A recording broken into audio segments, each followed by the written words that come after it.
Good evening.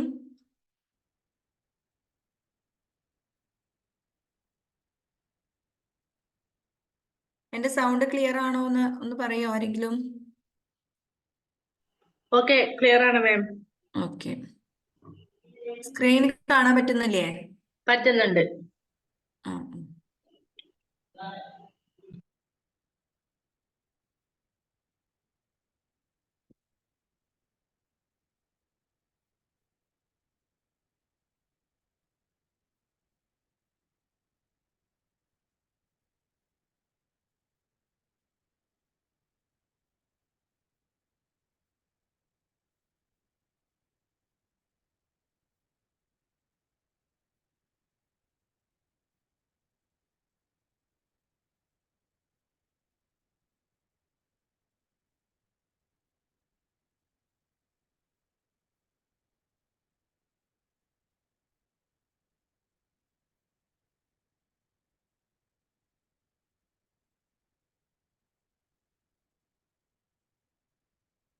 Okay, അപ്പൊ 8 മണിയായി, നമുക്ക് തുടങ്ങാൻ തോന്നുന്നു.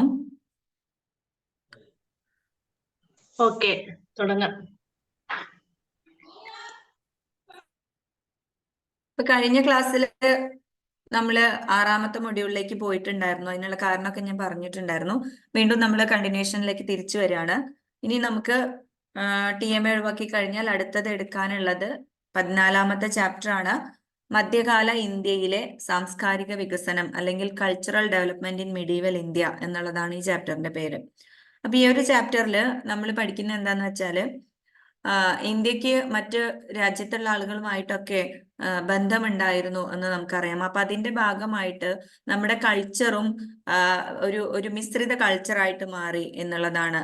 മറ്റ് കൾച്ചറുമായിട്ടൊക്കെ ബന്ധപ്പെട്ടുകൊണ്ട് നമ്മൾ എന്താണ് ഒരു പുതിയ രീതിയിലുള്ള കൾച്ചറും ഒരുപാട് പുതിയ ഭാഷകളും പുതിയ രീതിയിലുള്ള നിർമ്മാണ ശൈലിയും ഒക്കെ ഇന്ത്യയിൽ ഡെവലപ്പ് ചെയ്തു. അപ്പൊ അതിനെ കുറിച്ചിട്ടാണ്. അപ്പൊ നമ്മളുടെ മിഡീവൽ ഇന്ത്യ എന്ന് പറഞ്ഞാൽ നമ്മുടെ കൾച്ചർ ഇങ്ങനെ എന്താ പറയാ ഒരു സാംസ്കാരിക സമന്വയം നടന്ന കാലഘട്ടമാണ്. അതുപോലെ തന്നെ വാസ്തുവിദ്യയിലും ഭാഷകളിലുമൊക്കെ ഒരുപാട് വികസനം നടന്നിട്ടുള്ള ഒരു കാലഘട്ടമാണ്. അപ്പൊ അതിനെ കുറിച്ചിട്ടാണ് ഈ ഒരു ചാപ്റ്ററിൽ നമുക്ക് നോക്കാനുള്ളത്. പുതിയതായിട്ടുള്ള പല മതവിഭാഗങ്ങൾ രൂപപ്പെട്ടു, ഭക്തി പ്രസ്ഥാനങ്ങൾ രൂപപ്പെട്ടു. ആ കാര്യങ്ങളൊക്കെ നമുക്ക് ഈ ഒരു ചാപ്റ്ററിൽ പഠിക്കാനുണ്ട്. നമുക്ക് നോക്കാം. അപ്പം നമുക്കറിയാം ഓൾറെഡി എന്താണ് ഇന്ത്യക്ക് വളരെ റിച്ച് ആയിട്ടുള്ള ഒരു കൾച്ചറൽ ട്രഡീഷൻ എല്ലാ ഭാഗങ്ങളിൽ നിന്നും ഉണ്ട് എന്നുള്ളതാണ്.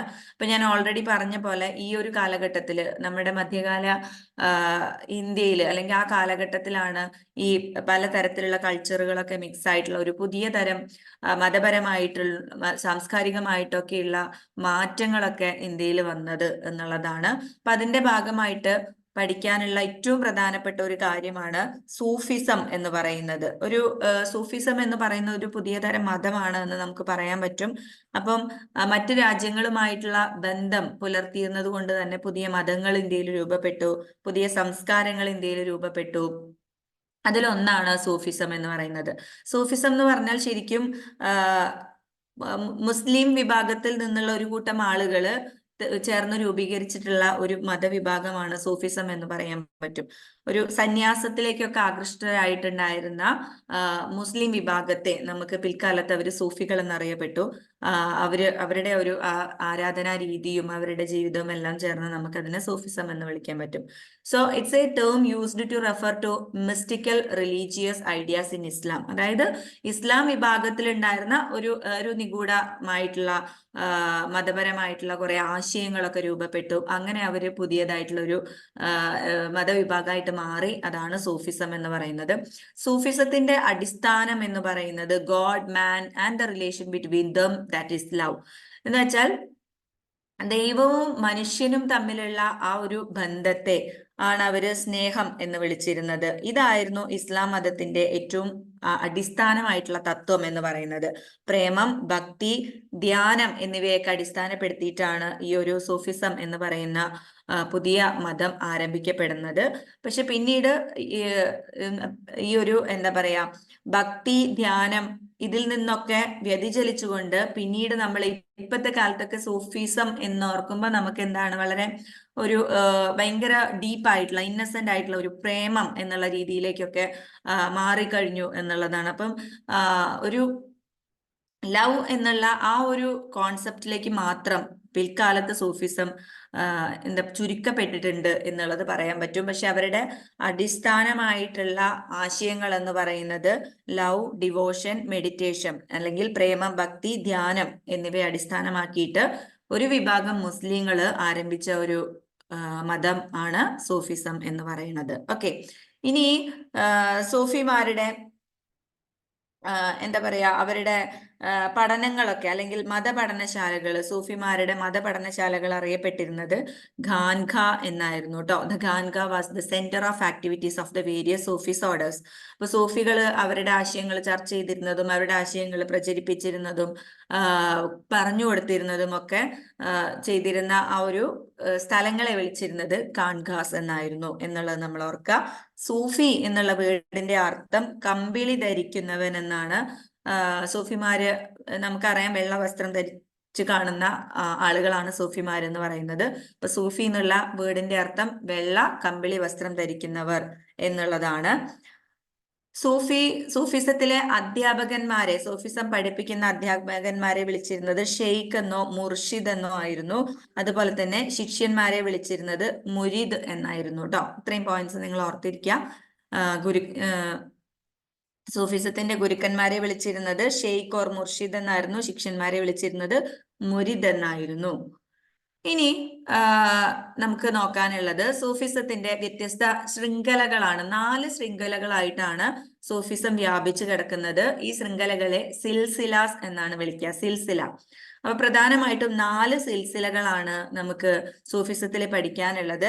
ചിഷ്ടി സിൽസില, ചിഷ്ടിയ എന്ന് നിങ്ങൾക്ക് ഇവിടെ കാണുന്നില്ലേ, ചിഷ്ടിയ സിൽസില, സുഹ്രവർദിയ സിൽസില, ദെൻ നക്ഷബന്ദിയ സിൽസില, ഖാദിരിയ സിൽസില. ഇതായിരുന്നു 4 സിൽസില. അപ്പൊ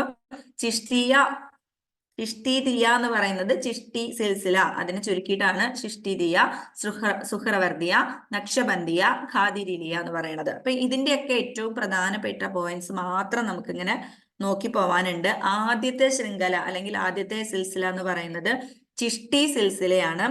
ചിഷ്ടി സിൽസിലയുടെ സ്ഥാപകൻ മൊയ്നുദ്ദീൻ ചിഷ്ടിയാണ്. Established in India by Moinuddin Chishti. ഇപ്പൊ ചിഷ്ടി സിൽസില സ്ഥാപിച്ചത് മൊയ്നുദ്ദീൻ ചിഷ്ടിയാണ്. റിനൗൺസിയേഷൻ ഓഫ് വേൾഡ്ലി പൊസിഷൻസ് എന്ന് വെച്ചാല് എന്താണ് ത്യാഗത്തിലൂടെ അല്ലെങ്കിൽ ചിഷ്ടി സിൽസിലയുടെ പ്രധാനപ്പെട്ട തത്വം എന്ന് പറയുന്നത് പരിത്യാഗമാണ്. നമ്മളുടെ എല്ലാ കാര്യങ്ങളും ത്യജിച്ചുകൊണ്ടാണ് ഈ ഒരു സിൽസിലയിലേക്ക് എന്തെത്തുന്നത്, സൂഫിമാര് കടന്നു വരുന്നത്. അവരുടെ പ്രധാനപ്പെട്ട തത്വങ്ങൾ എന്ന് പറയുന്നത് simplicity of life, poverty, humility and selfless devotion to gold. എന്ന് വെച്ചാൽ എന്താണ്, ലാളിത്യത്തിനാണ് അവർ ഏറ്റവും കൂടുതൽ ഊന്നൽ കൊടുത്തിട്ടുണ്ടായിരുന്നത്. പട്ടിണിയിലൂടെ അല്ലെങ്കിൽ എന്താണ് വളരെ സിമ്പിൾ ആയിട്ടുള്ള ലൈഫാണ് അവര്. ആവശ്യത്തിന് മാത്രം ഭക്ഷണം കഴിച്ച് വളരെ സിമ്പിൾ ആയിട്ടുള്ള ജീവിതം ജീവിച്ചുകൊണ്ട് മുഴുവനായിട്ടും ദൈവത്തിലേക്ക് അർപ്പിക്കുക എന്നുള്ളതാണ് ചിഷ്ടി സിൽസിലയുടെ പ്രധാന ആശയം അല്ലെങ്കിൽ തത്വം എന്ന് പറയുന്നത്. So simplicity of life, poverty, humility, selfless devotion to the God. ഇതൊക്കെയാണ് അതിന്റെ സവിശേഷത എന്ന് നമുക്ക് പറയാൻ പറ്റും. ബീഹാർ, ബംഗാള്, ആസാം, ഡക്കാൻ, അജ്മീർ ഈ സ്ഥലങ്ങളിലൊക്കെ ആയിരുന്നു ചിഷ്ടി സിൽസില വ്യാപിച്ചു കിടന്നിരുന്നത്. ഒന്നുകൂടി പറയാം, ബീഹാർ, ബംഗാൾ, ആസാം, ഡക്കാൻ, അജ്മീർ പ്രത്യേകിച്ചും ഈ സ്ഥലങ്ങളിലായിരുന്നു. അപ്പൊ നമ്മൾ പറഞ്ഞു എന്താണ്, വളരെ പോവർട്ടി, ദാരിദ്ര്യത്തിലുള്ള ഒരു ജീവിതമായിരുന്നു അവർക്ക് ഉണ്ടായിരുന്നത്, വളരെ ലാളിത്യത്തിലുള്ള ജീവിതമായിരുന്നു ഉണ്ടായിരുന്നത് എന്ന് പറഞ്ഞു. അപ്പൊ അതിന്റെ ഭാഗമായിട്ട് ചെളി കൊണ്ടൊക്കെ പൊതിഞ്ഞ വീടുകളിലൊക്കെയാണ് ഇവർ കഴിഞ്ഞിരുന്നത് എന്ന് പറയുന്നു. അതുപോലെ തന്നെ തുന്നിക്കൂട്ടിയ വസ്ത്രങ്ങളൊക്കെയാണ് ഇവർ ധരിച്ചിരുന്നത് എന്ന് പറയുന്നു. മറ്റു ചില പ്രധാനപ്പെട്ട ആളുകളെ കുറിച്ചിട്ട്, ഈ സിൽസിലയിൽ ഉണ്ടായിരുന്ന പ്രധാന ഗുരുക്കന്മാരെ കുറിച്ചൊക്കെ ഇവിടെ പറയുന്നുണ്ട്. അതിലൊരു പേര് മാത്രം നിങ്ങൾ ഓർത്തു വെച്ചാൽ മതി. ഖുത്ബുദ്ദീൻ ബക്തിയാർ കാക്കി, ബാബ ഫരുദ്ദീൻ ഗഞ്ച് ഇ ഷഗർ, നിസാമുദ്ദീൻ അലിയ ആൻഡ് നസറുദ്ദീൻ ചിരാഗ്. ഈ നസറുദ്ദീൻ ചിരാഗിനെ മാത്രം നിങ്ങൾ ഓർത്തു വെച്ചാൽ മതി. അതുപോലെ തന്നെ മൊയിനുദ്ദീൻ ചിഷ്ടിയെയും. മൊയിനുദ്ദീൻ ചിഷ്ടി ചിഷ്ടി സിൽസിലയുടെ സ്ഥാപകനാണ്.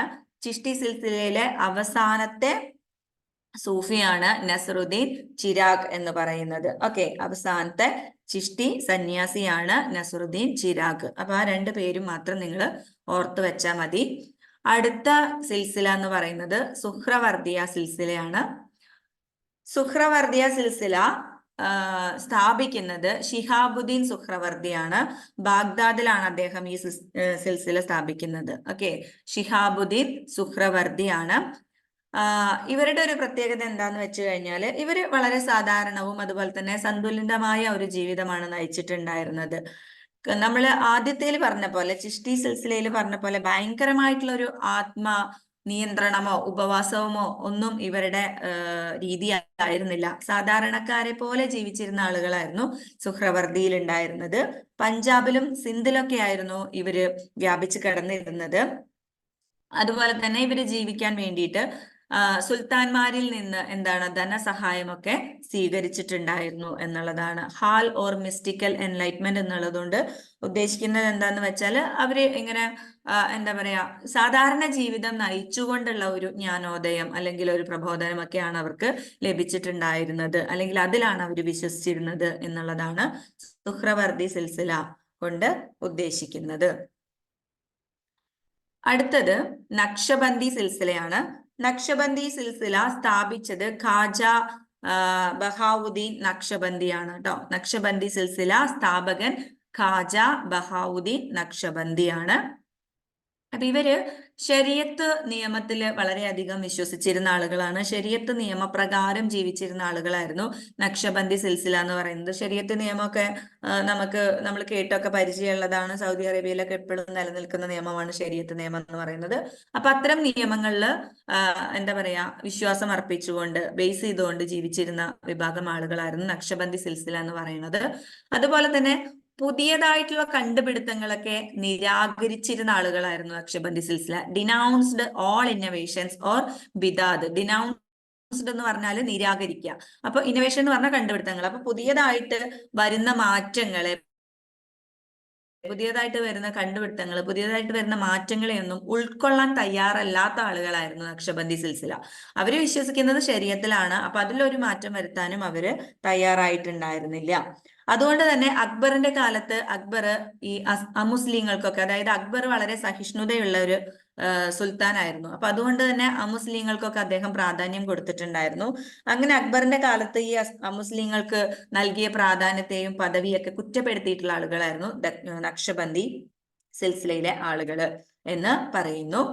അതുപോലെ തന്നെ ഇസ്ലാം ആചാര്യന്മാരുടെ കബറിടത്തിലേക്കൊക്കെയുള്ള തീർത്ഥാടന യാത്രകളൊക്കെ ഇവര് എതിർക്കുന്നുണ്ടായിരുന്നു. യാഥാസ്ഥിക ഇസ്ലാമിക ചിന്തകളെയും അതുപോലെ തന്നെ ഈ ഒരു പുതിയതായിട്ട് വന്ന സൂഫിസത്തിന്റെ ഭാഗങ്ങളെയും രണ്ടും കൂടി കൂട്ടിയോജിപ്പിക്കാൻ ശ്രമിച്ചിട്ടുള്ള ഒരു വിഭാഗം ആളുകളായിരുന്നു നക്ഷബന്ദിയിൽ ഉണ്ടായിരുന്നത് എന്നുള്ളത് നമുക്ക് നക്ഷബന്ദി സിൽസിലയുമായിട്ട് ഓർത്തിരിക്കേണ്ട കാര്യങ്ങളാണ്. അടുത്തത് ഖാദിരി സിൽസിലയാണ്. ഖാദിരി സിൽസില പഞ്ചാബിലാണ് വ്യാപിച്ചു കിടക്കുന്നുണ്ടായിരുന്നത്. Popular in Punjab. ഓക്കെ, ഏറ്റവും പ്രശസ്തമായിരുന്നത് പഞ്ചാബിലായിരുന്നു. കോൺസെപ്റ്റ് ഓഫ് വാഹ്ദത്ത് അൽ വജൗ. വാഹ്ദത്ത് അൽ വജൗ എന്ന് പറയുന്നത് ഒരു പ്രത്യേക ആശയം ആശയമാണ്. ആ ആശയം എന്താ ഉദ്ദേശിക്കുന്നത് എന്ന് വെച്ചാൽ everything in the existence is one എന്ന് വെച്ചാൽ എന്താണ്? നമ്മൾ ഈ പ്രപഞ്ചത്തിൽ കാണുന്നതെല്ലാം ഉരുത്തിരിഞ്ഞു വന്നിട്ടുള്ളത് ഒരൊറ്റ ശക്തിയിൽ നിന്നാണ് എന്നുള്ള വിശ്വാസമാണ് കോൺസെപ്റ്റ് ഓഫ് വാഹ്ദത്ത് അൽ വജൂദ് എന്ന് പറയുന്നത്. അപ്പൊ ഈ ഗാദ്രി സിൽസിലയുടെ അടിസ്ഥാന ആശയം എന്ന് പറയുന്നത് അതായിരുന്നു.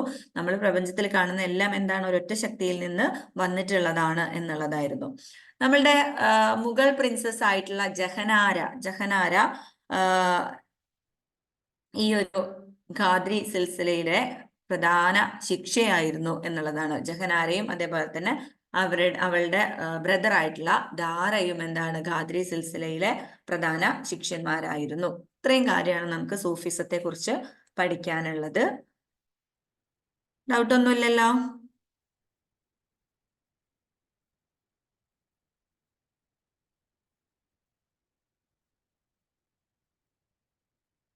ആരുല്ലേ? എല്ലാരും ഇവിടെ പോയി?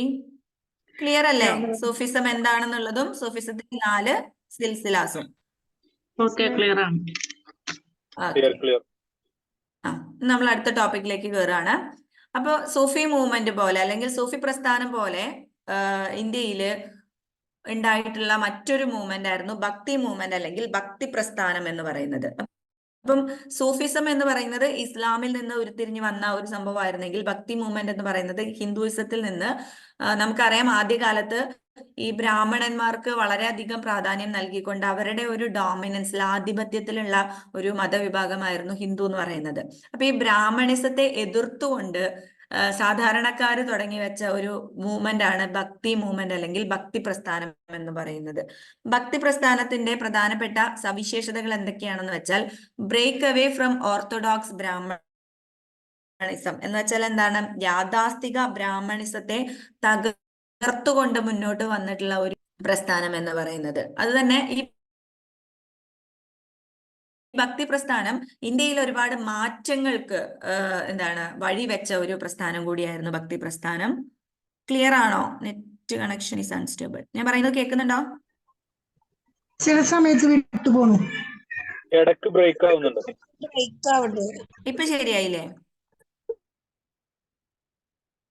ഇപ്പൊ ഓക്കെയാണ്. ഓക്കെ. അപ്പൊ ഭക്തി മൂവ്മെന്റിന്റെ രണ്ടാമത്തെ സവിശേഷത എന്ന് പറയുന്നത് എന്താണ്? ഇത് മതരംഗത്തായാലും സാമൂഹിക രംഗത്തായാലും ഒക്കെ ഒരുപാട് മാറ്റങ്ങൾ കൊണ്ടുവന്ന ഒരു മൂവ്മെന്റ് ആയിരുന്നു ഭക്തി മൂവ്മെന്റ് എന്ന് പറയുന്നത്. ഭക്തി മൂവ്മെന്റിലെ പ്രധാന നേതാക്കൾ കബീർ, ഗുരുനാനാക്ക്, ചൈതന്യ, തുളസീദാസ്, മീരാബായ് തുടങ്ങിയിട്ടുള്ളവരൊക്കെ ആയിരുന്നു ഈ ഭക്തി മൂവ്മെന്റിൽ ഉണ്ടായിരുന്ന പ്രധാന നേതാക്കന്മാര് എന്നുള്ളത് നമ്മൾ ഓർത്തിരിക്കണം. ഇതൊക്കെ നമ്മൾ കേട്ടിട്ടുള്ള പേരാണ്. കബീർ, ഗുരുനാനാക്ക്, ചൈതന്യ, തുളസീദാസ്, അതുപോലെ തന്നെ കൃഷ്ണഭക്തയായിരുന്ന മീരാബായ്, ഇവരൊക്കെയാണ് ഭക്തി മൂവ്മെന്റിന്റെ നേതാക്കളായിട്ടുണ്ടായിരുന്നത്.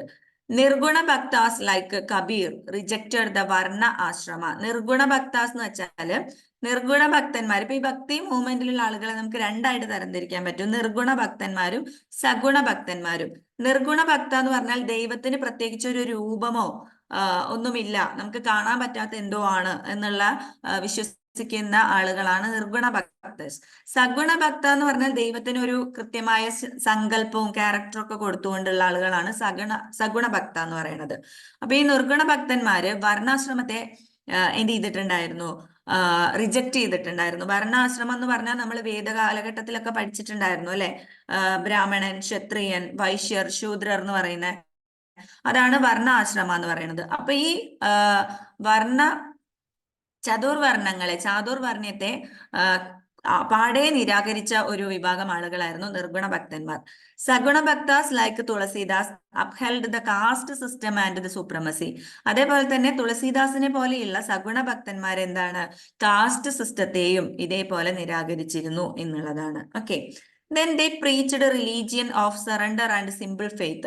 അപ്പൊ അവരുടെ ഈ ഒരു ഭക്തി പ്രസ്ഥാനത്തിന്റെ പ്രാധാന്യം എന്തായിരുന്നു എന്ന് വെച്ച് കഴിഞ്ഞാൽ അവരുടെ ഏറ്റവും ഇമ്പോർട്ടന്റ് ആയിട്ടുള്ള ഈ എയിം എന്ന് പറയുന്നത് അനീതിയും ആചാരവും ഇല്ലാതെയാക്കുക എന്നുള്ളതായിരുന്നു. അതുപോലെ തന്നെ സാധാരണക്കാർക്ക് വേണ്ടിയിട്ട്, അടിച്ചമർത്തപ്പെട്ടവർക്ക് വേണ്ടിയിട്ട് ഏറ്റവും ലളിതമായ വിശ്വാസ രീതികളോട് കൂടിയാണ് ഇവര് ഈ ഒരു മതം പ്രചരിപ്പിച്ചിട്ടുണ്ടായിരുന്നത് എന്നുള്ളത് നമ്മൾ ഓർത്തിരിക്കുക. ഭക്തി മൂവ്മെന്റ് രൂപം കൊണ്ടത് ദക്ഷിണേന്ത്യയിലാണ്. അതൊരു വൺ വേർഡ് ക്വസ്റ്റ്യൻ ആയിട്ട് ഇടയ്ക്ക് ചോദിക്കാറുണ്ട്. ഭക്തി മൂവ്മെന്റ് എവിടെയാണ് രൂപം കൊണ്ടത്? ഭക്തി മൂവ്മെന്റ് രൂപം കൊണ്ടത് ദക്ഷിണേന്ത്യയിലാണ്, സൗത്ത് ഇന്ത്യയിലാണ് എന്നുള്ളതും നമ്മൾ ഓർത്തിരിക്കേണ്ടതുണ്ട്.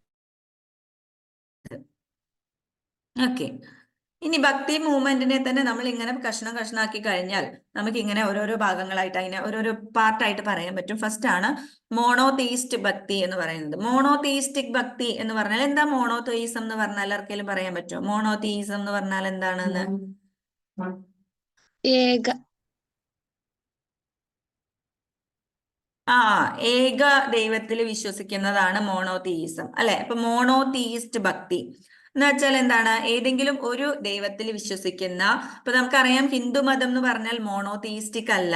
കാരണം ഹിന്ദുക്കൾക്ക് ഒരുപാട് ദൈവങ്ങളുണ്ട് എന്നാണ് പറയണത്, അല്ലെ? അപ്പൊ അതിൽ നിന്ന് വിഭിന്നമായിട്ട് ഏകദൈവ വിശ്വാസമായിരുന്നു ഈ ഭക്തി മൂവ്മെന്റിന്റെ പ്രാധാന്യം എന്ന് പറയുന്നത്. അപ്പം ഒത്തിരി മോണോതെയിസ്റ്റിക് ആയിട്ടുള്ള എന്താ പറയാ ഭക്തി സമ്പ്രദായം നമുക്ക് ഇവിടെ കാണാൻ പറ്റും. ലൈക്ക് വൈഷ്ണവ ഭക്തി, കൃഷ്ണ ഭക്തി എന്നൊക്കെ പറഞ്ഞിട്ട്. So, teachings of the various monotheistic bhakti saint in North India were influenced by the Vaishnava concept of bhakti, the Nandpandi movement and Sufism. അപ്പോ ഈ എന്താണ് നമ്മൾ ഈ പറഞ്ഞ ഭക്തി മൂവ്മെന്റിൽ പെടുന്ന മറ്റൊരു പ്രധാനപ്പെട്ട ഭക്തി പ്രസ്ഥാനമാണ് വൈഷ്ണവ ഭക്തി പ്രസ്ഥാനം എന്ന് പറയുന്നത്. അപ്പൊ ഈ വൈഷ്ണവ ഭക്തി പ്രസ്ഥാനം എന്ന് പറഞ്ഞപ്പോ സൂഫീസ് ഒക്കെ എന്തായിരുന്നു? ഏകദൈവ വിശ്വാസത്തിൽ അടിസ്ഥാനപ്പെടുത്തിയിട്ടുള്ളതായിരുന്നു. അപ്പൊ അവരെയൊക്കെ അനുകരിച്ചുകൊണ്ട് തന്നെയായിരുന്നു ഈ ഭക്തി പ്രസ്ഥാനത്തിന്റെയും ടീച്ചിങ്സ് ഉണ്ടായിരുന്നത് എന്നുള്ളതാണ് പറയുന്നത്. They rejected the authority of the Brahmins and attacked the caste system and practice of idolatry. ഞാൻ നേരത്തെ പറഞ്ഞ പോലെ എന്താണ്? ബ്രാഹ്മണന്മാരുടെ അവകാശങ്ങളെയൊക്കെ നിരസിച്ചിട്ടുണ്ടായിരുന്നു. അതുപോലെ തന്നെ ജാതി വ്യവസ്ഥയെ എന്താണ്? നിരാകരിച്ചിട്ടുണ്ടായിരുന്നു. പ്രാക്ടീസ് ഓഫ് ഐഡലട്രി, വിഗ്രഹാരാധനയെ എതിർത്തിട്ടുണ്ടായിരുന്നു. ഇതൊക്കെയായിരുന്നു ഈ ഒരു മോണോയിസ്റ്റിക് ഭക്തിയുടെ സവിശേഷത എന്ന് പറയുന്നത്. ഇനി ചില പ്രത്യേക ആളുകളെയൊക്കെ നമുക്ക് പരിചയപ്പെടാം. In the 14th and early 15th centuries, Ramananda emerged as a popular Vaishnava Bhakti movement in North India. ഇപ്പൊ നോർത്ത് ഇന്ത്യയിൽ ഭക്തി പ്രസ്ഥാനത്തിന്റെ ഭാഗമായിട്ട് രൂപപ്പെട്ട ഒന്നായിരുന്നു വൈഷ്ണവ ഭക്തി പ്രസ്ഥാനം എന്ന് പറയുന്നത്. ഇതിൽ പേര് പറയുന്ന പോലെ തന്നെ ഇവരുടെ പ്രധാന ദൈവം എന്ന് പറയുന്നത് വിഷ്ണു ആയിരുന്നു. ഈ വൈഷ്ണവ ഭക്തി മൂവ്മെന്റിന്റെ സ്ഥാപകൻ എന്ന് പറയുന്നത് രാമാനന്ദ എന്ന് പറയുന്ന ആളാണ്. Okay, he worshipped Rama and Sita and came to be identified as the founder of the Rama cult in the North India. അപ്പൊ അദ്ദേഹം എന്താണ്? രാമൻ എന്ന് പറയുന്നത് നമ്മളുടെ വിഷ്ണുവിന്റെ ഒക്കെ അല്ലെങ്കിൽ എന്താണ് ആ ഒരു ആളുടെ തന്നെ പല എന്താ പറയാ നമ്മള് പല രൂപത്തിലൊക്കെ വന്നിട്ടുണ്ട് എന്ന് പറയില്ലേ? വിഷ്ണുവിന്റെ പല എന്താ പനി പറയാ, ഒരു ടേം യൂസ് ചെയ്യല്ലോ നമ്മള്, പല എന്താ പറയാ, എന്താണ്? അല്ല, ഇങ്ങനെ എന്താണ് കൃഷ്ണനായിട്ടും രാമനായിട്ടും ഒക്കെ അവതാരങ്ങൾ, അല്ലെ? അവതാരങ്ങൾ. അപ്പൊ വിഷ്ണുവിന്റെ പല അവതാരങ്ങൾ എന്ന് പറയുന്ന പോലെ ഇദ്ദേഹം എന്താണ്? രാമനും സീതയും അത് ഒരൊറ്റ സങ്കല്പമായിട്ട് ഇവരെയാണ് ആരാധിച്ചിരുന്നത് എന്നാണ് പറയണത് ആര്യ രാമാനന്ദ. ഓക്കെ, ഇനി അദ്ദേഹത്തിന്റെ ഫോളോവേഴ്സ് വിളിച്ചിരുന്നത് രാമനന്ദീസ് എന്നായിരുന്നു. അതുപോലെ കൃഷ്ണ ഭക്തി, കൃഷ്ണനെ ആരാധിച്ചിരുന്ന ഒരു ഇതുണ്ടായിരുന്നു. അതാണ് കൃഷ്ണ ഭക്തി പ്രസ്ഥാനം എന്ന് പറയുന്നത്. അതിന്റെ സ്ഥാപകൻ അല്ലെങ്കിൽ ആ ഒരു ഭക്തി സമ്പ്രദായം പോപ്പുലർ ആക്കിയ ആളായിരുന്നു വല്ലഭാചാര്യ എന്ന് പറയുന്നത്. അതുപോലെ കൃഷ്ണനെയും രാധയെയും ആരാധിച്ചിരുന്ന ഒരു ഭക്തി ഗ്രൂപ്പ് ഉണ്ടായിരുന്നു. അതിന്റെ സ്ഥാപകൻ ജയദേവനാണ്.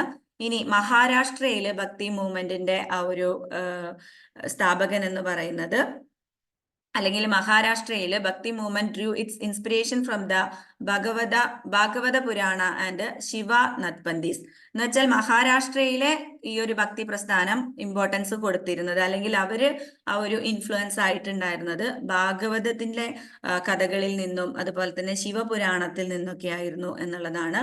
മഹാരാഷ്ട്രയിലെ പ്രധാനപ്പെട്ട ഒരു ഭക്ത സന്യാസിയായിരുന്നു, ഭക്തി മൂവ്മെന്റിന്റെ സന്യാസിയായിരുന്നു ജ്ഞാനേശ്വർ എന്ന് പറയുന്നത്. ഈ പേര് നിങ്ങൾ ഓർത്തിരിക്കണം, വൺ വേർഡ് ആയിട്ട് ചോദിക്കാറുണ്ട്.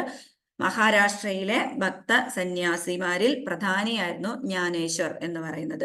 പിന്നെ ഈ രാമാനന്ദനെയും ഓർത്തിരിക്കണം. ഈ രണ്ടു പേരും, അതുപോലെ വല്ലഭാചാര്യ, ഈ മൂന്ന് പേരും ചിലപ്പോ വൺ വേർഡ് മാർക്കായിട്ട് ചോദിക്കാറുണ്ട്. വൈഷ്ണവ ഭക്തി പ്രസ്ഥാനത്തിന്റെ സ്ഥാപകനായിരുന്നു രാമാനന്ദ, കൃഷ്ണഭക്തി പ്രസ്ഥാനത്തിന്റെ സ്ഥാപകൻ വല്ലഭാചാര്യ, മഹാരാഷ്ട്രയിലെ പ്രധാനപ്പെട്ട ഒരു ഭക്തി സന്യാസിയായിരുന്നു ജ്ഞാനേശ്വർ. ഓക്കെ, ഇത്രയും കാര്യങ്ങൾ ഓർത്തിരിക്കുക. ഇനി പുതിയതായിട്ട് മധ്യകാല ഇന്ത്യയിൽ രൂപപ്പെട്ട മറ്റൊരു മതമാണ് സിഖിസം എന്ന് പറയുന്നത്. നമുക്കറിയാം സിഖിസത്തിന്റെ സ്ഥാപകൻ ഗുരുനാനാക്ക് ആണ്. അപ്പൊ ഗുരുനാനാക്ക് എന്ന് പറയുന്ന ആ ഒരു ഫിലോസഫറുടെ, അദ്ദേഹം ഒരു തത്വചിന്തകനായിരുന്നു. അദ്ദേഹത്തിന്റെ ടീച്ചിങ്സ് എല്ലാം കൂടി ചേർത്തിട്ട് ഒരു പുതിയ മതമായിട്ട് രൂപപ്പെടുകയാണ് ചെയ്തത്. അതിന്റെ പേരാണ് സിഖിസം എന്ന് പറയുന്നത്. Okay, he repudiated idol worship and did not favor pilgrimage nor accept the theory of incarnation. എന്ന് വെച്ചാല് അദ്ദേഹം എന്താണ് ഈ പറഞ്ഞ പോലെ തന്നെ, ഇപ്പൊ നമ്മൾ ഭക്തി മൂവ്മെന്റിലൊക്കെ പറഞ്ഞ പോലെ തന്നെ എന്തിനെ എതിർത്തിരുന്നു എന്നാ പറയണത്?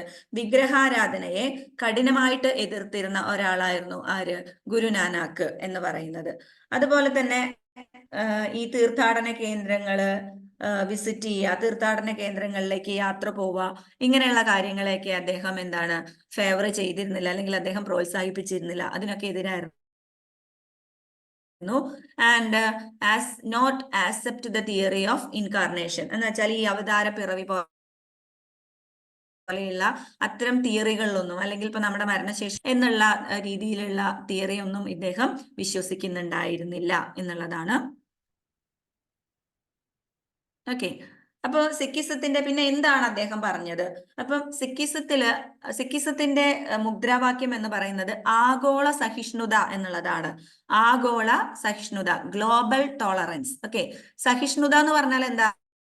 നമുക്ക് ചുറ്റുമുള്ളതിനെയൊക്കെ ആക്സെപ്റ്റ് ചെയ്യാൻ കഴിയുന്ന ആ ഒരു മനോഭാവത്തെയാണ് നമ്മൾ ടോളറൻസ് എന്ന് പറയുന്നത്, അല്ലെ? ഇപ്പൊ ഞാനൊരു ഹിന്ദു ആയിട്ട് ജനിച്ചു, ഹിന്ദു വിശ്വാസത്തിലൂടെ ജീവിക്കുന്നു, അതിന്റെ ഒപ്പം തന്നെ എനിക്ക് എന്റെ ചുറ്റുമുള്ള മറ്റു മതവിശ്വാസങ്ങളെയും മതത്തിൽ വിശ്വസിക്കുന്ന ആളുകളെയും ഒക്കെ ആക്സെപ്റ്റ് ചെയ്യാൻ കഴിയുന്നുണ്ടെങ്കിൽ ഞാൻ വളരെ സഹിഷ്ണുതയുള്ള ആളാണെന്ന് പറയാൻ പറ്റും. അപ്പൊ അങ്ങനെ ഒരു ഗ്ലോബൽ ടോളറൻസ് അല്ലെങ്കിൽ ആഗോള സഹിഷ്ണുത എന്നുള്ളതായിരുന്നു ഇദ്ദേഹത്തിന്റെ മുദ്രാവാക്യം, അല്ലെങ്കിൽ സിഖിസത്തിന്റെ മുദ്രാവാക്യം. എന്ന് വെച്ചാൽ അവർ പറയുന്നത് എല്ലാ മതങ്ങളെയും ഒരുപോലെ കാണാൻ കഴിയണം, അല്ലെങ്കിൽ നമ്മുടെ നാട്ടിലുള്ള എല്ലാത്തിനെയും ഒരുപോലെ കാണാൻ കഴിയണം എന്ന് പ്രചരിപ്പിച്ച ഒരാളാണ് ഗുരുനാനാക്ക് എന്ന് പറയുന്നത്. അദ്ദേഹം എന്താണ്? വിഗ്രഹാരാധന എതിർത്തിരുന്നു, തീർത്ഥാടന കേന്ദ്രങ്ങളിലേക്കുള്ള സന്ദർശനം എതിർത്തിരുന്നു, അതുപോലെ തന്നെ പുനർജന്മത്തിലൊക്കെയുള്ള ആ വിശ്വാസത്തെ എതിർത്തിരുന്നു. അദ്ദേഹത്തിന്റെ ശിഷ്യന്മാരെ ഉപദേശിച്ചത് എന്താന്ന് വെച്ചാൽ നല്ല സ്വഭാവം ഉണ്ടാക്കിയെടുക്കുക. നിങ്ങൾ വിശ്വസിക്കേണ്ട കാര്യങ്ങൾ എന്ന് പറയുന്നത് ഒന്നെന്താണ്? സത്യത്തിൽ വിശ്വസിക്കുക, നിങ്ങൾ സത്യമുള്ളവരായിരിക്കുക. ഹലാൽ എന്ന് പറഞ്ഞാൽ എന്താണ്? നമ്മള് ശരിയായ രീതിയിൽ മാത്രം ഏണിങ് ഉണ്ടാക്കുക, അല്ലെ? ലോഫുൾ ഏണിങ് എന്ന് പറഞ്ഞാൽ എന്താണ്? നമ്മള് നല്ല കാര്യങ്ങളിലൂടെ മാത്രം ജീവിക്കുക എന്നുള്ളതാണ് ഹലാൽ എന്ന് പറയുന്നത് കൊണ്ട്. ഖൈർ എന്ന് പറഞ്ഞാൽ എല്ലാ ആളുകൾക്കും നല്ലത് വരട്ടെ എന്നുള്ളത് നമ്മൾ ആഗ്രഹിക്കുക.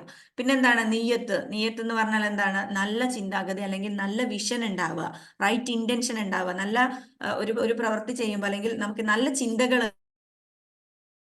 ഉണ്ടാവുക.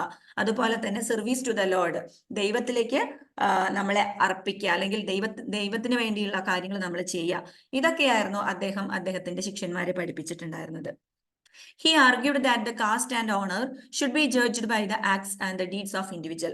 അപ്പൊ അദ്ദേഹം പറയുന്നത് എന്താന്ന് വെച്ചാല് നമ്മളെ എങ്ങനെയാണ് ബഹുമാനിക്കപ്പെടുക എന്ന് വെച്ചാൽ, അല്ലെങ്കിൽ നമ്മളെ എങ്ങനെയാണ് ദൈവം ജഡ്ജ് ചെയ്യാന്ന് വെച്ചാൽ, നമ്മൾ ചെയ്യുന്ന പ്രവൃത്തിയിലൂടെ, നമ്മൾ ചെയ്യുന്ന കാര്യങ്ങളിലൂടെ, നമ്മളുടെ പ്രവൃത്തികളിലൂടെ, നമ്മൾ മറ്റു മനുഷ്യർക്ക് ചെയ്തു കൊടുക്കുന്ന ആവശ്യങ്ങളിലൂടെ, ഇതിലൂടെയൊക്കെയാണ് നമുക്ക് ഒരു ഓണർ കിട്ടുന്നത്, നമ്മൾ ദൈവത്തിലേക്ക് അർപ്പിക്കപ്പെടുന്നത് എന്നാണ് സിഖിസം പ്രചരിപ്പിക്കുന്നത്. ഓക്കെ,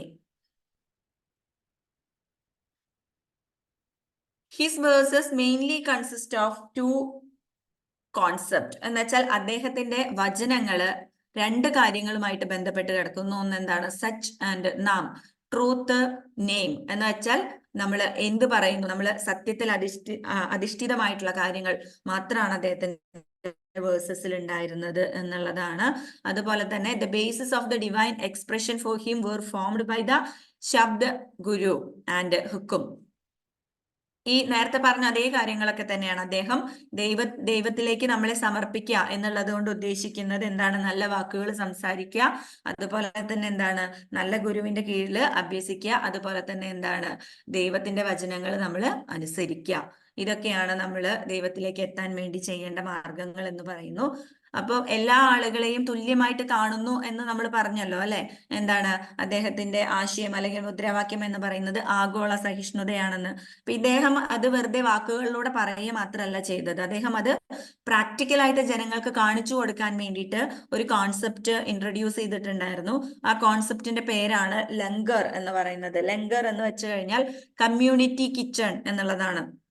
എന്ന് വെച്ചാൽ ഏത് മതവിഭാഗത്തിൽ പെടുന്ന ആളുകളും ഒന്നിച്ച് ഒരു കിച്ചണില് ജോലി ചെയ്യുകയും ഒരുമിച്ച് ഭക്ഷണം ഉണ്ടാക്കുകയും ഒരുമിച്ച് ഭക്ഷണം കഴിക്കുകയും ചെയ്യുന്ന ഒരു കോൺസെപ്റ്റിനെയാണ് ലങ്കർ എന്ന് വിളിക്കുന്നത്. അപ്പൊ അതാണ് കമ്മ്യൂണിറ്റി കിച്ചൺ. അപ്പൊ കമ്മ്യൂണിറ്റി കിച്ചൺ അല്ലെങ്കിൽ ലങ്കർ എന്ന് പറയുന്ന ഒരു കോൺസെപ്റ്റ് ഇൻട്രൊഡ്യൂസ് ചെയ്ത ആളാണ് ഗുരുനാനാക്ക് എന്ന് പറയുന്നത് കേട്ടോ. അടുത്ത രണ്ട് പോയിന്റ് ഒന്നും അത്ര ഇമ്പോർട്ടന്റ് അല്ല. ദ ഐഡിയ ഓഫ് ഗുരു പന്ത് was another institutional idea that emerged during this period. അതുപോലെ തന്നെ ഗുരുനാനാക്കിന്റെ പീരിയഡിൽ എമേർജ് ചെയ്ത മറ്റൊരു ഐഡിയ ആണ് ഗുരുപന്ത് എന്ന് പറയുന്നത്. ഗുരുപന്ത് എന്ന് പറഞ്ഞാൽ ഗുരുവിന്റെ പാദം പിന്തുടരുക എന്നൊക്കെ നമ്മൾ പറയില്ലേ. അതായത് ഗുരു പറയുന്നത് അനുസരിച്ചിട്ട് ഗുരുവിന്റെ പാത പിന്തുടർന്ന് ജീവിക്കുക എന്ന് പറയുന്ന ഒരു സംഭവം ഈ ഒരു കാലഘട്ടത്തിൽ രൂപപ്പെട്ടു. അതുപോലെ ഈ ഒരു സിക്കിസത്തില് അല്ലെങ്കിൽ എന്താണ് ഗുരുനാനാക്കിന്റെ ഐഡിയാസും ഫിലോസഫീസും ഒക്കെ ചേർത്തിട്ട് രചിക്കപ്പെട്ടിട്ടുള്ള ഒരു ഗ്രന്ഥാണ് ശ്രീ ഗുരു ഗ്രന്ഥ് സാഹിബ് എന്ന് പറയുന്നത്. എന്ന് വെച്ചാൽ അവരുടെ എന്താണ് ബുക്കാണ് എന്നുള്ളത് നമുക്ക് പറയാൻ പറ്റും. സിക്കിസത്തിന്റെ ഐഡിയോളജി ഒക്കെ കാണിക്കുന്ന ബുക്കാണ് ശ്രീ ഗുരു ഗ്രന്ഥ് സാഹിബ് എന്ന് പറയുന്നത് കേട്ടോ. അത്രയാണ് നമുക്ക് സിക്കിസത്തെ കുറിച്ച് പഠിക്കാനുള്ളത്. ഇപ്പൊ നമ്മള് പുതിയതായിട്ട് വന്ന മതങ്ങളെ കുറിച്ച് പഠിച്ചു. ഇനി നമുക്ക് നോക്കാനുള്ളത് ഭാഷയിൽ വന്ന വ്യത്യാസങ്ങളെ കുറിച്ചിട്ടാണ്. മിഡീവൽ ഇന്ത്യയിലെ ഭാഷകളെ കുറിച്ചിട്ടാണ് പഠിക്കാനുള്ളത്. ആദ്യം നമുക്ക് നോക്കാനുള്ളത് സംസ്കൃതമാണ്. സാഹിത്യവും ഭാഷയും എന്നുള്ള ഒരു ടോപ്പിക്കിൽ ആദ്യം നമ്മൾ നോക്കുന്നത് സംസ്കൃതമാണ്. സുൽത്താനേറ്റ് കാലത്തെ സാഹിത്യ ഭാഷയാണ് സംസ്കൃതം എന്ന് പറയുന്നത്. ഓക്കെ, സുൽത്താനേറ്റ് കാലത്തെ സാഹിത്യ ഭാഷയാണ് സംസ്കൃതം എന്ന് പറയുന്നത്. The medieval period witnessed the growth of a rich corpus of literature that accompanied by the development of new language. എന്ന് വെച്ചാൽ മിഡീവൽ ഇന്ത്യയുടെ ഏറ്റവും വലിയ സവിശേഷത എന്ന് പറയുന്നത് എന്താണ്? പുതിയ ഭാഷകളുടെ വികസനത്തോടു കൂടി തന്നെ സാഹിത്യത്തില് വളരെ നല്ല രീതിയിലുള്ള ഗ്രോത്ത് സംഭവിച്ചിട്ടുള്ള ഒരു കാലഘട്ടമാണ് മിഡീവൽ പീരിയഡ് എന്ന് പറയുന്നത്. ഈ ഒരു കാലഘട്ടത്തിലാണ് പോയറ്റിക്കൽ വർക്ക്സ് ആയിട്ടുള്ള കാവ്യാസ് എന്ന് പറഞ്ഞാൽ എന്താണ്? കവിതാ രൂപത്തിൽ എഴുതപ്പെട്ടിട്ടുള്ളതിനെയാണ് നമ്മൾ കാവ്യങ്ങൾ എന്ന് വിളിക്കുന്നത്. അപ്പോൾ കാവ്യങ്ങളൊക്കെ എഴുതപ്പെട്ടിട്ടുള്ള ഒരു കാലഘട്ടമാണ് മിഡീവൽ പീരിയഡ്. അതുപോലെ തന്നെ നിയമ പുസ്തകമായിട്ടുള്ള ധർമ്മശാസ്ത്രം എഴുതപ്പെട്ടിട്ടുള്ള പീരിയഡ് ഈ ഒരു പീരിയഡാണ്. പുതിയ ഒരു റൈറ്റിംഗ് സ്റ്റൈലായിട്ടുള്ള ചമ്പു എന്ന് പറയുന്ന ഒരു പുതിയ സ്റ്റൈല് രൂപപ്പെട്ട ഒരു കാലഘട്ടമാണ് ഈ ഒരു മധ്യകാലഘട്ടം എന്ന് പറയുന്നത്. ചമ്പു എന്ന് പറയുന്നത് കുറച്ച് ഗദ്യത്തിലും കുറച്ച് പദ്യത്തിലുമായിട്ടുള്ള എഴുത്ത് രീതിയാണ് ചമ്പു എന്ന് പറയുന്നത് കേട്ടോ. സംസ്കൃത ഭാഷയിലാണ് ചമ്പു രചിക്കുക. അപ്പൊ എന്താണ് ചമ്പുല്? കുറച്ച് ഭാഗങ്ങൾ ഇങ്ങനെ ഗദ്യരൂപത്തിലായിരിക്കും, കുറച്ച് ഭാഗങ്ങൾ ഇങ്ങനെ പദ്യരൂപത്തിലായിരിക്കും. അതിനെയാണ് ചമ്പു റൈറ്റിംഗ് എന്ന് പറയുന്നത്. അപ്പൊ അത് രൂപപ്പെട്ടത് ഈ ഒരു കാലഘട്ടത്തിലാണ്. ഇനി ഈ ഒരു കാലഘട്ടത്തില് Raja Vinoda, that was a biography of Sultan Mahmud Begarha of Gujarat written by his court poet Udayaraja. ഈ കാലഘട്ടത്തിൽ സാൻസ്ക്രിറ്റിൽ എഴുതപ്പെട്ട മറ്റൊരു കൃതിയാണ് രാജാ വിനോദ. ഇത് മഹ്മൂദ് ബെഗാർഹ സുൽത്താന്റെ ബയോഗ്രഫിയാണ്, ജീവചരിത്രമാണ് അത് എഴുതിയിട്ടുള്ളത്. അദ്ദേഹത്തിന്റെ കോർട്ടിലെ കവിയായിരുന്ന ഉദയരാജ ആണ് എന്നുള്ളതൊന്ന് ഓർത്തിരിക്കുക. അതുപോലെ തന്നെ ആ കാലഘട്ടത്തിൽ എഴുതപ്പെട്ടിട്ടുള്ള പ്രധാനപ്പെട്ട മറ്റൊരു കൃതിയാണ് കൽഹനന്റെ രാജതരംഗിണി എന്ന് പറയുന്നത്. ഇത് കാശ്മീരിലെ രാജാക്കന്മാരുടെ ചരിത്രമാണ് ഈ ഒരു രാജതരംഗിണിയിൽ എഴുതപ്പെട്ടിട്ടുള്ളത്. കൽഹനാണ് രാജതരംഗിണി രചിച്ചിട്ടുള്ളത്. 1 മാർക്ക് ക്വസ്റ്റ്യൻ ആണ്. രാജതരംഗിണി രചിച്ചത് ആരാണെന്നുള്ളത് കൽഹനാണ്. ഇതും എഴുതപ്പെട്ടിട്ടുള്ളത് മധ്യകാല പീരീഡിലാണ്. ദെൻ കുറച്ച് മറ്റ് ചില എഴുത്തുകാരെ കുറിച്ച് നമുക്ക് നോക്കാം. Among the important writers in the southern court of this period. Southern ഇന്ത്യയിൽ ഉണ്ടായിരുന്ന ചില പ്രധാനപ്പെട്ട എഴുത്തുകാരാണ് ഗോവിന്ദ ദീക്ഷിത. അദ്ദേഹത്തിന്റെ പ്രധാന കൃതികള് സാഹിത്യസുധ, സംഗീത് സുധ നിധി. ഇത് രണ്ടും അദ്ദേഹത്തിന്റെ പ്രധാനപ്പെട്ട വർക്കുകളാണ്. ഗോവിന്ദ ദീക്ഷിത. അതുപോലെ തന്നെ അപ്പായ ദീക്ഷിത, വെല്ലൂരിലെ നായക റൂളറിന്റെ കീഴിലുണ്ടായിരുന്ന പോയറ്റാണ് അപ്പായ ദീക്ഷിത. ദെൻ നിലനാഥ ദീക്ഷിത, അദ്ദേഹം മധുരയിലെ നായകന്റെ കോർട്ടിലുണ്ടായിരുന്ന ആളാണ്. ദെൻ ചക്രകവി എന്ന് പറയുന്നത് കോഴിക്കോട് റൂളറിന്റെ കീഴിലുണ്ടായിരുന്ന ഒരു കവിയാണ് ചക്രകവി എന്ന് പറയുന്നത്. ഓക്കെ, ഇപ്പൊ ഇതൊക്കെ അന്നത്തെ കാലത്ത് ഉണ്ടായിരുന്ന പ്രധാനപ്പെട്ട പല ഭാഗങ്ങളിലായിട്ടുണ്ടായിരുന്ന പ്രധാനപ്പെട്ട പോയിറ്റുമാരായിരുന്നു. അടുത്തത് പേർഷ്യൻ ലിറ്ററേച്ചർ ആണ്. അപ്പൊ ഇതിൽ വായിക്കാത്തൊരു പോയിന്റ് ഞാൻ നിങ്ങൾക്ക് പറഞ്ഞിരുന്നു. എന്താണ്? സുൽത്താനേറ്റ് കാലത്തെ സാഹിത്യ ഭാഷയായിരുന്നു സംസ്കൃതം. സാഹിത്യങ്ങളൊക്കെ രചിക്കപ്പെട്ടത് സംസ്കൃത ഭാഷയിലായിരുന്നു. Persian literature. അപ്പൊ പേർഷ്യൻ ലിറ്ററേച്ചറിനും ഇതേപോലെ ഒരു സവിശേഷത നമുക്ക് പറയാനുണ്ട്. ഒഫീഷ്യൽ ലാംഗ്വേജ് ആയിരുന്നു പേർഷ്യ എന്ന് പറയുന്നത്. സുൽത്താനേറ്റ് കാലഘട്ടത്തിലായാലും മുഗൾ കാലഘട്ടത്തിലായാലും സാഹിത്യ ഭാഷ സംസ്കൃതമായിരുന്നെങ്കിൽ എന്താണ് ഔദ്യോഗിക ഭാഷ പേർഷ്യൻ ആയിരുന്നു എന്നുള്ളത് നിങ്ങൾ ഓർത്തിരിക്കേണ്ടതുണ്ട്. The development of Persian literature in the subcontinent entered a new era in the writing of Amir Khusro. അപ്പൊ ഈ കാലഘട്ടത്തിലെ ഒരു പ്രധാന സാഹിത്യകാരനാണ് അമീർ ഖുസ്രു എന്ന് പറയുന്നത്. പേർഷ്യൻ ലിറ്ററേച്ചർ ഇന്ത്യയിലേക്ക് കൊണ്ടുവരികയും ഇന്ത്യയില് പേർഷ്യ എന്ന് പറയുന്ന ആ ഭാഷയിലുള്ള സാഹിത്യങ്ങള് വളരെ പ്രചാരത്തിലാക്കുകയും ചെയ്ത കവിയാണ് അമീർ ഖുസ്രു എന്ന് പറയുന്നത്. Okay, his writing style represent the first instance of Persian styles being composed in the Indian context. ഇപ്പൊ ഇന്ത്യൻ കോണ്ടെക്സ്റ്റില് ഇന്ത്യയുടെ സാഹചര്യങ്ങളെ കുറിച്ച് പേർഷ്യയില് കൃതികൾ രചിച്ചിട്ടുള്ള ആളാണ് ആര്? അമീർ ഖുസ്രു എന്ന് പറയുന്നത്. അദ്ദേഹം പിന്തുടർന്ന ഇന്ത്യൻ സ്റ്റൈലിനെ, അതായത് പേർഷ്യനും ഇന്ത്യനും കൂടി ചേർന്നിട്ടുള്ള ഒരു പുതിയ സ്റ്റൈൽ അദ്ദേഹം രൂപീകരിച്ചു. ആ സ്റ്റൈലിനെ വിളിച്ചിരുന്നത് ശബക് ഐ ഹിന്ദ് എന്നായിരുന്നു. ഓക്കെ, സബക് ഐ ഹിന്ദി എന്നായിരുന്നു ആ ഒരു പുതിയ സ്റ്റൈലിന്റെ പേര്. അതായത് ഇന്ത്യൻ സ്റ്റൈലിലുള്ള പേർഷ്യൻ ലിറ്ററേച്ചർ, സബക് ഐ ഹിന്ദി. ഇത് ഡെവലപ്പ് ചെയ്തത് അമീർ ഖുസ്രു ആണ്. ദെൻ നമ്മൾ പറഞ്ഞു എന്താണ്, പേർഷ്യ ആയിരുന്നു മുഗൾ കോർട്ടിലെയും അതേപോലെ തന്നെ സുൽത്താനേറ്റ് കോർട്ടിലെയും ഒഫീഷ്യൽ ലാംഗ്വേജ് എന്ന് പറയുന്നത് പേർഷ്യൻ ലിറ്ററേച്ചർ ആയിരുന്നു. അതായത് ഒഫീഷ്യൽ ആയിട്ടുള്ള കാര്യങ്ങളൊക്കെ, ഔദ്യോഗികമായിട്ടുള്ള കാര്യങ്ങളൊക്കെ രേഖപ്പെടുത്തിയിരുന്നത് പേർഷ്യൻ ഭാഷയിലായിരുന്നു. Growth and development of regional languages. Regional languages എന്ന് പറഞ്ഞാൽ പ്രാദേശിക ഭാഷകൾ. അപ്പോൾ ഒരുപാട് പ്രാദേശിക ഭാഷകള് വളരുകയും അതുപോലെ തന്നെ വികസിക്കുകയൊക്കെ ചെയ്തിട്ടുള്ള ഒരു കാലഘട്ടമാണ് ഈ ഒരു മധ്യകാലഘട്ടം എന്ന് പറയുന്നത്. ഹിന്ദി, ബംഗാളി, ആസാമീസ്, ഒറിയ, മറാത്തി, ഗുജറാത്തി തുടങ്ങിയിട്ടുള്ള ഒരുപാട് പ്രാദേശിക ഭാഷകൾ ഈ ഒരു കാലഘട്ടത്തിൽ രൂപീകരിക്കപ്പെടുകയും വളരുകയും ചെയ്തു എന്നുള്ളതാണ് പറയുന്നത്. 7ാമത്തെയും 8ാമത്തെയൊക്കെ സെഞ്ചുറിയോട് കൂടിയിട്ടാണ് ഈ പുതിയ ഭാഷകളൊക്കെ രൂപപ്പെട്ടത്. അതുവരെ നമ്മുടെ നാട്ടിലുണ്ടായിരുന്ന ഒരു സാധാരണക്കാർ സംസാരിച്ചിരുന്ന ഭാഷ എന്ന് പറയുന്നത് പ്രാകൃത് എന്ന് പറയുന്ന ഭാഷയായിരുന്നു. ഓക്കെ, പ്രാകൃത ഭാഷയിൽ നിന്ന് വേർപെട്ടുകൊണ്ട് ഓരോ ഭാഗങ്ങളിലും ജീവിക്കുന്ന ആളുകൾ അവരുടേതായ ഒരു പ്രാദേശിക ഭാഷ രൂപപ്പെടുത്തിയെടുത്ത ഒരു കാലഘട്ടമായിരുന്നു മിഡീവൽ ഇന്ത്യ എന്ന് പറയുന്നത്. അങ്ങനെ രൂപപ്പെട്ട ഭാഷകളാണ് ഹിന്ദി, ബംഗാളി, അസാമീസ്, ഒറിയ, മറാത്തി, ഗുജറാത്തി തുടങ്ങിയിട്ടുള്ളതൊക്കെ. 14th സെഞ്ചുറിയിലാണ് നമ്മളുടെ മലയാളം എന്ന് പറയുന്ന ഒരു ലാംഗ്വേജ് ഇപ്പൊ കാണുന്ന ഒരു രീതിയിലേക്കൊക്കെ ഡെവലപ്പ് ചെയ്ത് വന്നത് 14th സെഞ്ചുറിയിലാണ്. അതിനു മുൻപ് മലയാളത്തിന്റെ ഒരു പ്രാചീനമായ രീതിയെ വിളിച്ചിരുന്നത്, അല്ലെങ്കിൽ ഇന്ന് കാണുന്ന മലയാളമല്ല, ഒരു വട്ടെഴുത്ത് പോലെയൊക്കെയുള്ള ഒരു മലയാളത്തെ വിളിച്ചിരുന്നത് മണിമേഖല എന്നായിരുന്നു. ഓക്കെ, അപ്പൊ ഇന്ന് കാണുന്ന പോലെയുള്ള ഒരു മലയാളത്തിലേക്കൊക്കെ നമ്മൾ എത്തപ്പെട്ടിട്ടുള്ളത് 14th സെഞ്ചുറിയിലായിരുന്നു എന്നുള്ളതും നമ്മൾ ഓർത്തിരിക്കുക.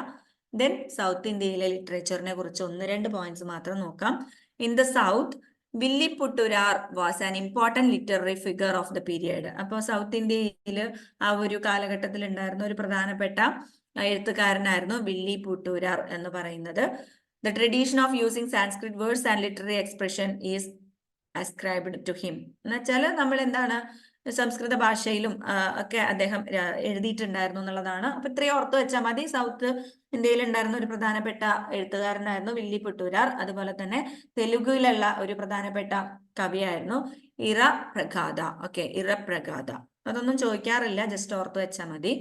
ദെൻ മ്യൂസിക് ആണ്. മ്യൂസിക്കില് അതേപോലെ കൃത്യമായിട്ടുള്ള ഒരു ചേഞ്ച് അല്ലെങ്കിൽ എന്താണ് വളരെ ഒരു ഡെവലപ്മെന്റ് കൊണ്ടുവന്നതും നമ്മുടെ ഈ അമീർ ഖുസ്രു തന്നെയാണ്. അദ്ദേഹം ആ കാലഘട്ടത്തിൽ പുതിയ ഒരു തരം മ്യൂസിക് രൂപീകരിക്കുകയുണ്ടായി. അതിന്റെ പേരാണ് ഖവാലി. ഒരു പുതിയ സ്റ്റൈൽ അദ്ദേഹം രൂപീകരിച്ചു. അതാണ് ഇന്നൊക്കെ നമ്മൾ കേൾക്കുന്ന ഖവാലി സംഗീതം എന്ന് പറയുന്നത്. അത് ഡെവലപ്പ് ചെയ്തെടുത്ത ആള് അമീർ ഖുസ്രു ആണ്. അതുപോലെ തന്നെ ചില രാഗങ്ങളായിട്ടുള്ള ഐമൻ രാഗം, ഗോര, സനം തുടങ്ങിയിട്ടുള്ള രാഗങ്ങളൊക്കെ ഡെവലപ്പ് ചെയ്തതും ഇദ്ദേഹം തന്നെയാണ്. അതുപോലെ തന്നെ ഒരു സിത്താർ എന്ന് പറയുന്ന ഇൻസ്ട്രുമെന്റ് നിങ്ങൾ കേട്ടിട്ടുണ്ടാവും. സിത്താർ എന്ന് പറയുന്ന ഇൻസ്ട്രുമെന്റ് അത് സത്യം പറഞ്ഞാൽ ഇന്ത്യൻ വീണയും അതുപോലെ തന്നെ ഇറാനിയൻ തമ്പുരുവും രണ്ടിന്റെയും കൂടി ഒരു കോമ്പിനേഷൻ ആണ് ഈ സിത്താർ എന്ന് പറയുന്ന ഒരു ഇൻസ്ട്രുമെന്റ്.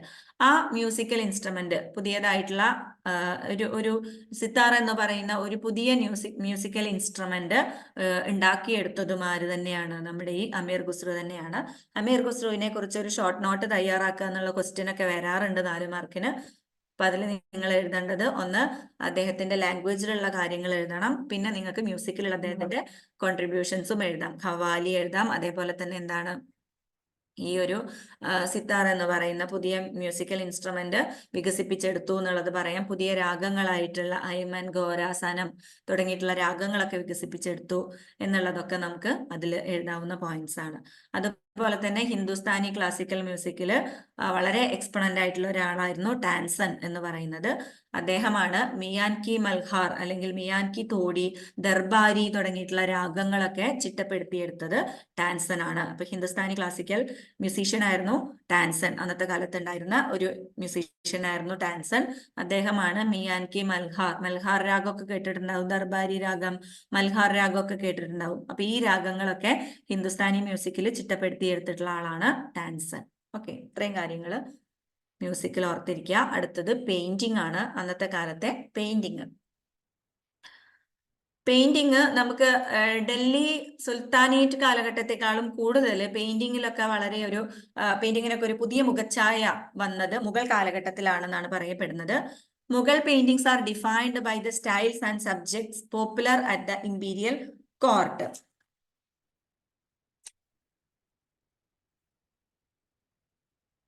എന്ന് വെച്ചാൽ നമുക്ക് ഈ എന്താണ് മുഗൾ കൊട്ടാരങ്ങളിൽ നിന്നൊക്കെയാണ് നമുക്ക് മുഗൾ കാലഘട്ടത്തിൽ ഉണ്ടായിരുന്ന ഒരു പെയിന്റിങ്ങുകളെ കുറിച്ചിട്ടൊക്കെ കൂടുതൽ ഇൻഫർമേഷൻസ് ഒക്കെ കിട്ടിയിട്ടുള്ളത്.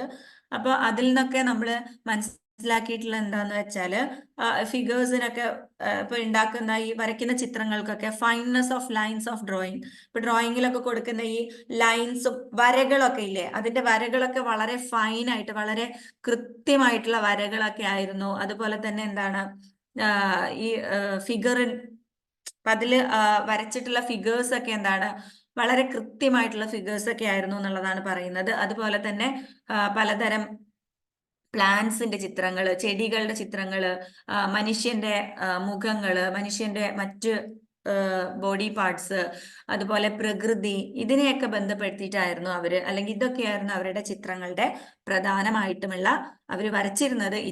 ഇത്തരം കാര്യങ്ങളൊക്കെ ആയിരുന്നു എന്നുള്ളതൊക്കെയാണ് പെയിന്റിങ്ങിൽ നമുക്ക് പഠിക്കാനുള്ളത്. ദെൻ ആർക്കിടെക്ചർ ഇമ്പോർട്ടന്റ് ആണ്. ആ ഒരു കാലഘട്ടത്തിലാണ് നമ്മൾ ഈ കാണുന്ന ആർച്ചും അതുപോലെ തന്നെ ഡോം എന്ന് പറഞ്ഞാൽ എന്താ, താഴികക്കുടം അല്ലെ, പള്ളികൾക്കൊക്കെ കാണുന്ന താഴികക്കുടമൊക്കെ കണ്ടിട്ടില്ലേ, അതേപോലെ വലിയ കമാനങ്ങൾ. ഈ 2 സംഭവവും ഈ ഒരു മധ്യകാലഘട്ടത്തിലാണ് നമ്മൾ പേർഷ്യക്കാരുമായിട്ടുള്ള ബന്ധത്തിന്റെ ബാക്കി പത്രമായിട്ടാണ് ഈ 2 സാധനങ്ങളും ഇന്ത്യയിലെ ആർക്കിടെക്ചറിന്റെ ഭാഗമായിട്ട് മാറിയിട്ടുള്ളത്. അതുപോലെ തന്നെ the development of the true arc was important feature of the architecture style of the period. അപ്പം വലിയ വലിയ ആർക്കുകൾ, കൃത്യമായ ഷേപ്പിലുള്ള വലിയ വലിയ ആർക്കുകളൊക്കെ ഈ ഒരു കാലഘട്ടത്തിന്റെ ഏറ്റവും വലിയ പ്രത്യേകതയാണെന്നാണ് പറയുന്നത്. ഇവിടെ വർക്ക് ചെയ്യാൻ വേണ്ടിയിട്ട് ലോകത്തിന്റെ നാനാഭാഗങ്ങളിൽ നിന്നുള്ള ഏറ്റവും പ്രഗത്ഭരായിട്ടുള്ള ആർക്കിടെക്ചറുകളെയും ക്രാഫ്റ്റ്മെനെയൊക്കെയാണ് ഇന്ത്യയിലേക്ക് കൊണ്ടുവന്നിട്ടുണ്ടായിരുന്നത് നമ്മുടെ ഈ അക്ബറും അതുപോലെയുള്ള മുഗൾ ചക്രവർത്തിമാരൊക്കെ എന്നാണ് പറയുന്നത്. അങ്ങനെ ഇന്ത്യയിൽ എന്താണ് ഒരു Indo Islamic style of architecture രൂപപ്പെട്ടു എന്നാണ് പറയുന്നത്. ഇന്ത്യയുടെ നിർമ്മാണ രീതിയും അതുപോലെ തന്നെ ഇസ്ലാമിക നിർമ്മാണ രീതിയും രണ്ടും കൂടി ചേർന്നിട്ടുള്ള ഒരു പുതിയ സ്റ്റൈലാണ് ഇൻഡോ ഇസ്ലാമിക് സ്റ്റൈൽ എന്ന് പറയുന്നത്. അപ്പൊ അങ്ങനെയുള്ള സ്റ്റൈൽ രൂപപ്പെട്ടു. അതുപോലെ തന്നെ തുഗ്ലക്ക് കാലഘട്ടത്തിൽ വന്നിട്ടുള്ള ഒരു പ്രധാന മാറ്റമായിരുന്നു സ്ലോപ്പിംഗ് വാൾസ് അല്ലെങ്കിൽ ബാട്ടർ. എന്താ വെച്ചാൽ എന്താണ് ചരിഞ്ഞ ചുമരുകളെയാണ് ബാറ്റർ എന്ന് പറയുന്നത്. അപ്പൊ ചരിഞ്ഞ ചുമരുകളൊക്കെ നിർമ്മിക്കുക എന്നുള്ളത് അന്നത്തെ കാലത്തെ ഒരു സവിശേഷതയായിരുന്നു. അതുപോലെ തന്നെ ഈ പുഷ്പങ്ങളുടെയൊക്കെ ചിത്രങ്ങള്, പിന്നെന്താണ് ഖുറാൻ വചനങ്ങള് ഈ ബിൽഡിങ്ങുകളിലൊക്കെ കൊത്തിവെക്കുക, ചെങ്കല്ലുകള് നിർമ്മാണത്തിന് വേണ്ടി ഉപയോഗിക്കുക, ചരിഞ്ഞ ചുമരുകള്, അതുപോലെ കമാനം, വലിയ വലിയ ലിൻറ്റല്, ഉത്തരങ്ങള്, അതുപോലെ തന്നെ ഇരട്ട താഴികക്കുടങ്ങള്, 2 താഴികക്കുടങ്ങൾ ഇങ്ങനെ നിൽക്കുക. അത് നമുക്ക് ലോധി കാലഘട്ടത്തിലാണ് ഈ ഇരട്ട താഴികക്കുടങ്ങളൊക്കെ അവര് ഉപയോഗിക്കാൻ തുടങ്ങിയത്. ചെത്തി തേക്കാത്ത കല്ലുകൾ ഉപയോഗിക്കുക. ഇങ്ങനെയുള്ള ഒരുപാട് പ്രത്യേകതകള് ഈ ഒരു മുഗൾ കാലഘട്ടത്തിന്റെ ആർക്കിടെക്ചറിന്റെ എന്താ പറയാ പ്രത്യേകതകളായിട്ട് നമുക്ക് പറയാൻ പറ്റും. അതിനെയാണ് ഇവിടെ എഴുതിയിട്ടുള്ളത്. യൂസ് ഓഫ് സാൻഡ് സ്റ്റോൺ, എന്താ പറയാ ചെങ്കല്ലുകൾ യൂസ് ചെയ്യാൻ തുടങ്ങി. യൂസ് ഓഫ് ആർക്ക്, ദെൻ പറഞ്ഞ പോലെ കാലിഗ്രഫി എന്ന് പറഞ്ഞാൽ എന്താണ്? എഴുത്തുകൾ അല്ലെ, ഖുറാൻ വചനങ്ങളൊക്കെ കൊത്തിവെക്കുക. ജോമെട്രിക്കൽ ഫിഗേഴ്സ് എന്ന് പറഞ്ഞാൽ നമ്മൾ ഈ ചതുരം, വട്ടം, അങ്ങനെയുള്ള എന്താണ് അഷ്ടകോണ്, അങ്ങനെയുള്ള ജോമെട്രിക്കൽ ആയിട്ടുള്ള ഫിഗേഴ്സ് ഒക്കെ കൊത്തിവെക്കുക, അല്ലെങ്കിൽ ആ രീതിയിലുള്ള നിർമ്മാണങ്ങളൊക്കെ ഉണ്ടാക്കുക. ഇതൊക്കെ ഇതിന്റെ പ്രത്യേകതയാണ്. അതേപോലെ അന്നത്തെ മറ്റൊരു പ്രത്യേകതയാണ് പൂന്തോട്ടങ്ങളുടെ മധ്യത്തിലായിട്ട് കല്ലറകൾ നിർമ്മിക്കുക. അപ്പൊ അതിനൊരു ഗ്രേറ്റ് ആയിട്ടുള്ള ഒരു ഉദാഹരണമാണ് ലോധി ഗാർഡൻ എന്ന് പറയുന്നത്.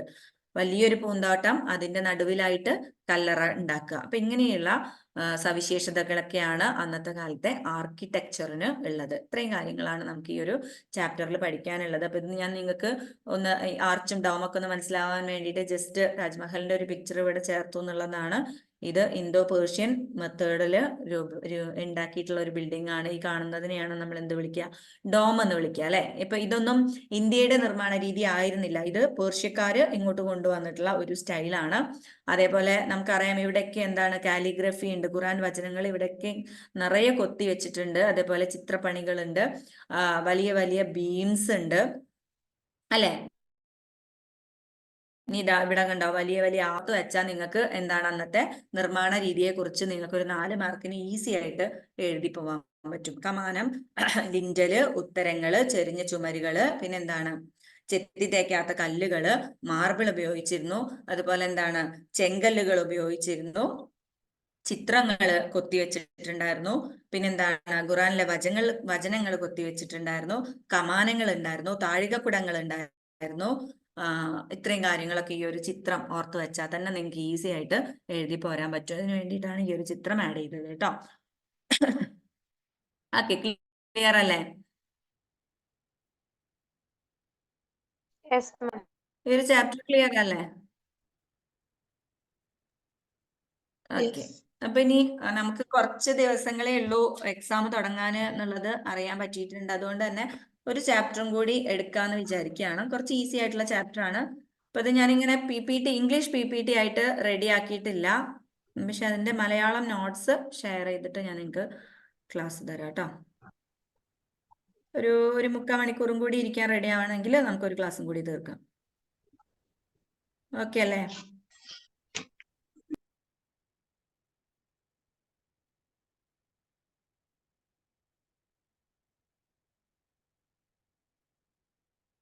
ഒരു മിനിറ്റ്.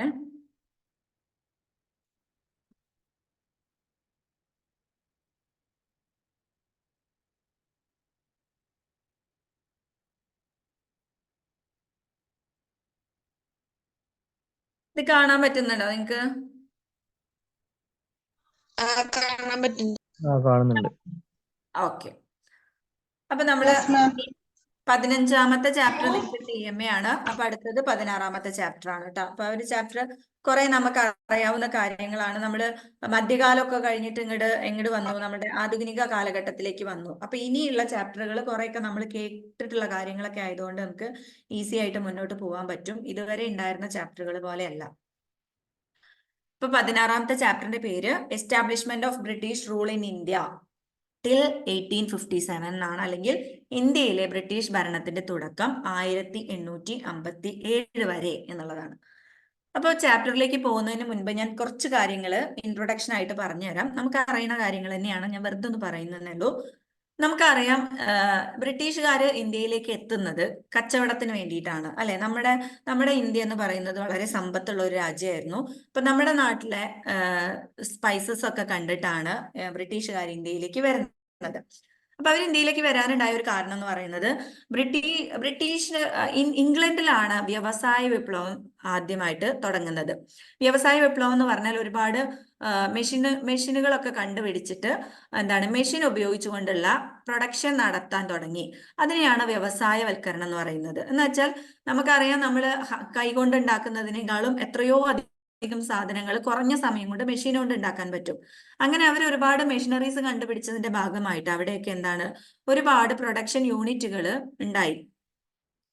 മാത്രമല്ല, അവർക്ക് പ്രൊഡക്ഷൻ ഒരുപാട് കൂടുകയും ചെയ്തു. മെഷീൻ ഉപയോഗിച്ചുകൊണ്ട് അവരിങ്ങനെ സാധനങ്ങൾ ഉണ്ടാക്കാൻ തുടങ്ങിയപ്പോൾ അവർക്ക് സാധനങ്ങൾ ഒത്തിരി അവർ ഉണ്ടാക്കാൻ തുടങ്ങി. ഈ സാധനങ്ങൾ വിറ്റഴിക്കാനും അവർക്കൊരു സ്ഥലം വേണം. കൂടുതൽ സാധനങ്ങൾ ഉണ്ടാക്കാൻ അവർക്ക് അതിനാവശ്യമായ അസംസ്കൃത വസ്തുക്കളും വേണം. ഇതിന്റെ ഭാഗമായിട്ടാണ് യൂറോപ്യൻ രാജ്യങ്ങള് ഏഷ്യ, അമേരിക്ക, ആഫ്രിക്ക തുടങ്ങിയിട്ടുള്ള കോണ്ടിനെന്റ്സിലേക്ക്, ഭൂഖണ്ഡങ്ങളിലേക്കൊക്കെ അവരുടെ കോളനികൾ സ്ഥാപിക്കാൻ വേണ്ടി എത്തുന്നത്. അങ്ങനെ ബ്രിട്ടീഷുകാര് എവിടെ എത്തി? ഇന്ത്യയിലും എത്തിയിട്ടുണ്ടായിരുന്നു. പിന്നെ നമുക്കറിയാം, ഏകദേശം 200 വർഷത്തോളം അവരിവിടെ നമ്മളെ ഭരിക്കുകയുണ്ടായി. നമുക്ക് പോസിറ്റീവും നെഗറ്റീവും ആയിട്ടുള്ള ഒരുപാട് കാര്യങ്ങൾ അവർ ഇന്ത്യയിൽ ഉണ്ടാക്കിയിട്ടുണ്ട്. അപ്പൊ ആ ഒരു കാര്യങ്ങളാണ് നമ്മൾ ഇനി പോകുന്ന 2-3 ചാപ്റ്ററിലായിട്ട് നമുക്ക് പഠിക്കാനുള്ളത്. ബ്രിട്ടീഷുകാർ ഇവിടെ വന്നത് മുതൽ ഇവിടെ നിന്ന് പോയത് വരെയുള്ള കാര്യങ്ങൾ നമുക്ക് പഠിക്കാനുണ്ട്. അപ്പോൾ ഈ ഒരു ചാപ്റ്ററിൽ നമുക്ക് ഇംഗ്ലീഷ് ഭരണം 1857 വരെ ബ്രിട്ടീഷുകാർ ഇന്ത്യ ഭരിച്ചത് എങ്ങനെ എന്നുള്ളതാണ് നമുക്ക് പഠിക്കാനുള്ളത്. അപ്പൊ ഇവിടെ ഒരു വർഷം നമ്മൾ കണ്ടു, 1857.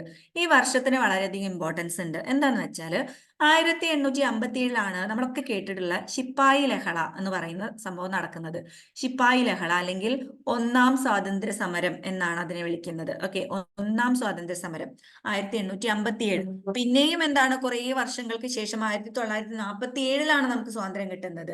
പക്ഷെ ഇതിന്റെ 1ാം സ്വാതന്ത്ര്യ സമരം എന്നൊക്കെ വിളിക്കാനുള്ള കാരണം എന്താന്ന് വെച്ചാൽ ഇന്ത്യയിലെ ഒട്ടുമിക്ക ഭാഗത്തുള്ള ആളുകളും ചേർന്ന് നടത്തിയിട്ടുള്ള, ബ്രിട്ടീഷുകാർക്കെതിരെ നടത്തിയിട്ടുള്ള ആദ്യത്തെ വലിയ സമരമാണ് ഈ ഒരു ശിപ്പായി ലഹള എന്ന് പറയുന്നത്. അതുകൊണ്ടാണ് അതിനെ 1ാം സ്വാതന്ത്ര്യ സമരം എന്ന് വിളിക്കുന്നത്.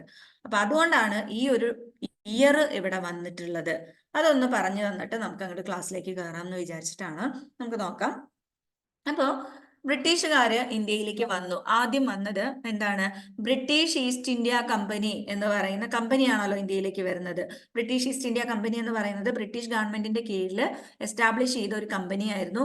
1600 ബ്രിട്ടീഷ് ഈസ്റ്റ് ഇന്ത്യ കമ്പനി നിലവിൽ വരുന്നത്. അപ്പൊ അത് ചിലപ്പോ എക്സാമിന് ചോദിച്ചേക്കാം. ബ്രിട്ടീഷ് ഈസ്റ്റ് ഇന്ത്യ കമ്പനി എന്നാണ് രൂപീകരിക്കപ്പെട്ടത്. 1600 1600 ബ്രിട്ടീഷ് ഈസ്റ്റ് ഇന്ത്യ കമ്പനി സ്ഥാപിക്കപ്പെടുന്നത്. ബ്രിട്ടീഷ് ഈസ്റ്റ് ഇന്ത്യ കമ്പനിയാണ് ഇന്ത്യയിലേക്ക് വരുന്നത്. അങ്ങനെ അവരിവിടെ വന്നിട്ട് കച്ചവടമൊക്കെ തുടങ്ങിയപ്പോഴാണ് അവർക്ക് മനസ്സിലായത് ഇന്ത്യ ഇന്ന് കാണുന്ന പോലെയുള്ള ഒരു യുണൈറ്റഡ് ആയിട്ടുള്ള ഒരു കൺട്രി അല്ല. അന്ന് വിവിധ നാട്ടുരാജ്യങ്ങളായിട്ട് കിടക്കുകയാണ്, അല്ലെ?